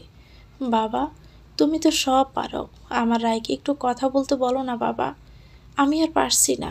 ও বাবা, আমি রায়কে নিয়ে চলে যাব অনেক দূরে, আর ফিরে আসবো না কখনো। কোনো টাকা আমার লাগবে না, শুধু ওকে কথা বলতে বলো না। আফজাল খান ছেলের গালে হাত বুলিয়ে বললেন, রায় আর আমাদের মাঝে নেই বাবা। টাকা দিয়ে মানুষকে কখনো বাঁচানো যায় না। তোমরা কেউ আমার আপন নও, সবাই আমার শত্রু। তোমরা আমার কাউকে লাগবে না। আবরার চিৎকার করে কথা বলতে বলতে রায়ের কাছে গেল। তারপর বলল, তোকে আর কি বলবো, তুইও তো আমাকে বুঝলি না। সবার মতো তুইও দিনের পর দিন লুকিয়ে গেলি সব। এই কথা বল আমার সাথে। এই রায়, কথা বল না একটু। আবরার চিৎকার করে কথাগুলো বলতে বলতে কেঁদে দিল। আনিলা বেগম ছেলের কাছে দৌড়ে গেলেন। তারপর বললেন, আবরার, তুমি কি চাও না রায় এখন একটু ভালো থাকুক? যদি তুমি ওকে ভালোবাসো তাহলে এভাবে পাগলামি করো না বাবা। ওকে নিয়ে যেতে হবে তো। আবরার কোনো কথাই বলল না, উঠে দাঁড়ালো। তারপর রায়ের নিথর শরীরটা নিজের কোলে তুলে নেয়। রায়ের নিথর শরীরটা আবরার বুকের সাথে লেপ্টে আছে। আনিলা বেগম আবরারকে বললেন, এটা কি করছো আবরার? রায়কে লাশবাহী গাড়িতে করে নিয়ে যাবে হাসপাতাল থেকে। মরা মানুষকে ওই গাড়িতে উঠায় মা, কিন্তু আমার রায় আমার কাছে মৃত নয়। আমি নিজে আমার বউকে তার শেষ ঠিকানায় রেখে আসব। আবরার হেঁটে চলল হাসপাতালের বাইরে। কেউ আবরারকে বাধা দিল না। আবরার রায়কে নিয়ে গাড়িতে বসল। তারপর গাড়ি চালাতে শুরু করলো। আবরার নিজের স্ত্রীকে আলতো করে জড়িয়ে আছে। রায় চুপ করে শুয়ে আছে, কোনো সাড়া শব্দ নেই। অন্যদিকে আফজাল খানের মোবাইলে পুলিশের নাম্বার থেকে একটা কল আসে। অপর পাশের কথা শুনে তার মাথায় যেন আকাশ ভেঙে পড়ে। আফজাল খান কাউকে কিছু না বলেই পুলিশ স্টেশনের দিকে গাড়ি নিয়ে বেরিয়ে যায়। আবরার গাড়ি বাড়িতে এসে পড়েছে। আবরার পিছনের গাড়িতে সবাই এসেছে। সবাই কাঁদছে। আফজাল খান নিজের বোনের সামনে বসে আছে, তার চোখেও পানি। রুহানা খান মাথা নিচু করে বলল, আমাকে পারলে মাফ করে দিও। আর দীপকে আমি তার পাপের শাস্তি দিয়েছি, আর তাকে ভালোবেসে আমি যে ভুল করেছি তার শাস্তি এখন আমি ভোগ করব। রায়ের কাছে আর মাপ চাইতে পারলাম না, সে যেন আমাকে মাফ না করে। আমি সেটা যোগ্য নই। রায় আর বেঁচে নেই রুহানা, আফজাল খান বললেন। রুহানা খানের চোখ থেকে এক ফোঁটা জল গড়িয়ে পড়ল। তিনি বললেন, আমার এই অভিশপ্ত জীবন থেকে আর মুক্তি হবে না ভাইয়া। ওই মেয়েটার দীর্ঘ নিঃশ্বাস আমার পরকালও শেষ করে দিবে। তুমি আমার মতো একটা জঘন্য মেয়ের জন্য নিজের সময় নষ্ট করে না। রায়ের কাছে যাও, বাবার মতো তার শেষ কাজগুলো করে যাও। আর আমাকে এখান থেকে বের করার কখনোই চেষ্টা করো না। অপরদিকে রায়ের শেষ গোসল হয়ে গেছে। একটু পরেই জানাজা। রায়ের মা বাবা মামা মামিও এসেছে। তারাও কান্নায় ভেঙে পড়েছে। সবাই রায়কে শেষবারের মতো একবার দেখে নিল। রায়ের জানাজা শেষ হলো। তারপর তাকে মাটির ঘরে রেখে দেওয়া হলো। সাদি নিজের হাতে সব কাজগুলো করেছে। রায়কে 3.5 হাত মাটির নিচে আপন করে রেখে দেওয়া হয়, যেখান থেকে কেউ চাইলেও আর কখনোই ফিরতে পারবে না। আবরার শুধু বাগানের এক কোনায় বসে সব দেখছিল। একটা পাথরের মতো বসে আছে সে, তার কোনো হেলদোল নেই, শুধুই তাকিয়ে আছে রক্তজবা গাছটার নিচের কবরটার দিকে। একে একে খান বাড়ি খালি হয়ে যাচ্ছে, শুধু আত্মীয় স্বজনরা আছে। রুহানা খানের ব্যাপারটা সবাই জেনে গেছে, কিন্তু যাবে না তার কাছে। বাড়িতে এখনো কান্নার রোল। সন্ধ্যা হয়ে রাতের অন্ধকার নেমে গেছে। আবরার এক পলক কবরটার দিকে তাকালো, তারপর উঠে দাঁড়ালো, বাড়ির ভিতরে ঢুকলো। তার পুরো শরীরে ধুলো বালি মাখা। আবরার কারোর সাথে কোনো কথা না বলে ঘরের ভিতরে ঢুকে আবরার কাবাড খুলল। সেটার ভিতর থেকে রায়কে দেওয়া তার প্রথম শাড়ি চুড়িগুলো বের করলো। তারপর রায়ে তাকে দেওয়া পাঞ্জাবিটা বের করে নেয়। তারপর আবারও নিচে নেমে গেল। মিশকা আবরারের কাছে গিয়ে কাঁদতে কাঁদতে বলল, কোথায় যাচ্ছ ভাইয়া? আবরার কোনো কথাই বলে না। মিশকা আবারও বলল, ভাইয়া তুমি কথা বলছো না কেন? আবরার মিশকাকে ঝাড়া মেরে সরিয়ে দেয়। তারপর বলল, আমি তোকে কেন বলবো কোথায় যাচ্ছি? আমার বউ বাহিরে ঘুমিয়ে আছে, সে একা থাকতে ভয় পায় জানিস না, তার কাছে যাচ্ছি। একদম আমাকে জ্বালাবি না, সর সামনে থেকে। আবরার আচরণ অস্বাভাবিক। সে স্বাভাবিকভাবে কথাগুলো বলেনি। রায়কে আবরার সত্যি ভালোবাসে তো, কিন্তু তার প্রকাশ করতে পারল না। আবরার রায়ের কবরের কাছে বসে আছে। রায়ের মাথার দিকটাই বসে বলল, এখন খুব শান্তিতে আছো তাই না? আজ তোমাকে ঘুমোতে দিতে ইচ্ছে করছে না। দেখেছ আজ আকাশে কত বড় চাঁদ উঠেছে, কত আলো চারিদিকে। কিন্তু দেখো, আমার আকাশের চাঁদটা মাটির তলায় শুয়ে আছে, কোনো আলো নেই আমার দুনিয়ায়। আবরার নিজের পাঞ্জাবির পকেট থেকে শুকনো বনফুল বের করলো। তারপর বলল, দেখেছ, তোমার দেওয়া বনফুলগুলো এখনো আছে, কিন্তু তুমি আর নেই। তোমার শাড়ির বাজে এখনো তোমার ঘ্রাণ মেলে, কিন্তু তুমি নেই। আমার ভালোবাসা আজ মাটির তলায় বন্দি। আবরার আকাশের দিকে তাকিয়ে বলল, আল্লাহ, আমার বড্ড কষ্ট হচ্ছে। তুমি তো অন্তরের সব কিছু জানো, আমাকে একটু শান্তি দাও খোদা। আবরার দু চোখ পানি গড়িয়ে পড়ে, চোখের পানি গাল বেয়ে অতিক্রম করছে। রাত 1টা বাজে। আবরার এখনো কবরের কাছে বসে আছে। অনেকে তাকে নিতে এসেছে কিন্তু যায়নি। তার রায় নাকি ভয় পাবে এখানে একা থাকতে, তাই বাধ্য হয়ে সবাই ফিরে গেল। আবরার রায়ের ডান দিকে শুয়ে পড়ল। বুকের মধ্যে রায়ের শাড়িটা চেপে আছে। আবরার রায়ের কপালের দিকে এক ধ্যানে তাকিয়ে রইল। রাতের অন্ধকার আবরার নিঃশব্দের কান্না চোখের পানি আড়াল করে। সকাল 9টা বাজে। খানবাড়িতে আজ আবারও মানুষের ভিড়, তবে আজকেও রায়ের জন্য আসেনি। সবাই খানবাড়ির বড় ছেলে আবরার খাঁ জনকে শেষবারের মতো দেখতে এসেছে। বাড়ির সামনে একটা খাটিয়াতে আবরারের লাশ সাদা কাপড় দিয়ে ঢাকা। একটু আগেই তাকে ডাক্তার মৃত ঘোষণা করেছে। সকাল 5টার দিকে মিশকা আর আফজাল খান আবরারকে নিতে আসে। তখন অনেক ডাকার পরও আবরার ওঠে না। অনেক চেষ্টা করেও আবরারকে কেউ উঠাতে পারেনি। অবশেষে আফজাল খান বাড়িতে ডাক্তার ডাকে। ডাক্তার তাকে মৃত ঘোষণা করে। ডাক্তার বলে, আপনজনকে হারানোর কষ্ট সইতে না পেরে কাল রাতে হার্ট অ্যাটাক করেছে, যার ফলে মৃত্যু হয়েছে। একটু পরেই হয়তো আবরার গোসল, তারপর জানাজা। তাকেও রায়ের পাশে কবর দেওয়া হবে। রায়ের পাশে কবর খোঁড়া হচ্ছে। সবাই কাঁদছে, নিজের প্রাণপ্রিয় বন্ধনকে সাথে কাঁদছে। চারদিকে আজ হাহাকার, কোথাও কেউ ভালো নেই। শ্রাবণ আধারে সব ডেকে গেছে। কিছু ভালোবাসা মাটির তলায় চাপা পড়ে যায়, কিছু ভালোবাসা মিলনের অপেক্ষায় রয়ে যায়, কিছু ভালোবাসা অপ্রকাশিত রয়ে যায়, কিছু ভালো আর্তনাদ করে অপর মানুষকে আবারও দেখার, কিছু ভালোবাসা আর্তনাদ করে আবারও ফিরে আসার। কিছু ভালোবাসা হারিয়ে যায় কালের বিবর্তনের ধাঁধায়, তবুও ভালোবাসাকে ভালোবাসি। তো ভিউয়ার্স, গল্পটির শেষ পর্ব এটা। গল্পটি আপনাদের কাছে কেমন লেগেছে অবশ্যই কমেন্ট করে জানাবেন। ভালো লেগে থাকলে একটি লাইক দিয়ে দিবেন, চ্যানেলটিকে সাবস্ক্রাইব করে আমাদের সাথেই থাকবেন। সবাই ভালো থাকবেন। আল্লাহ হাফেজ। আসসালামু আলাইকুম।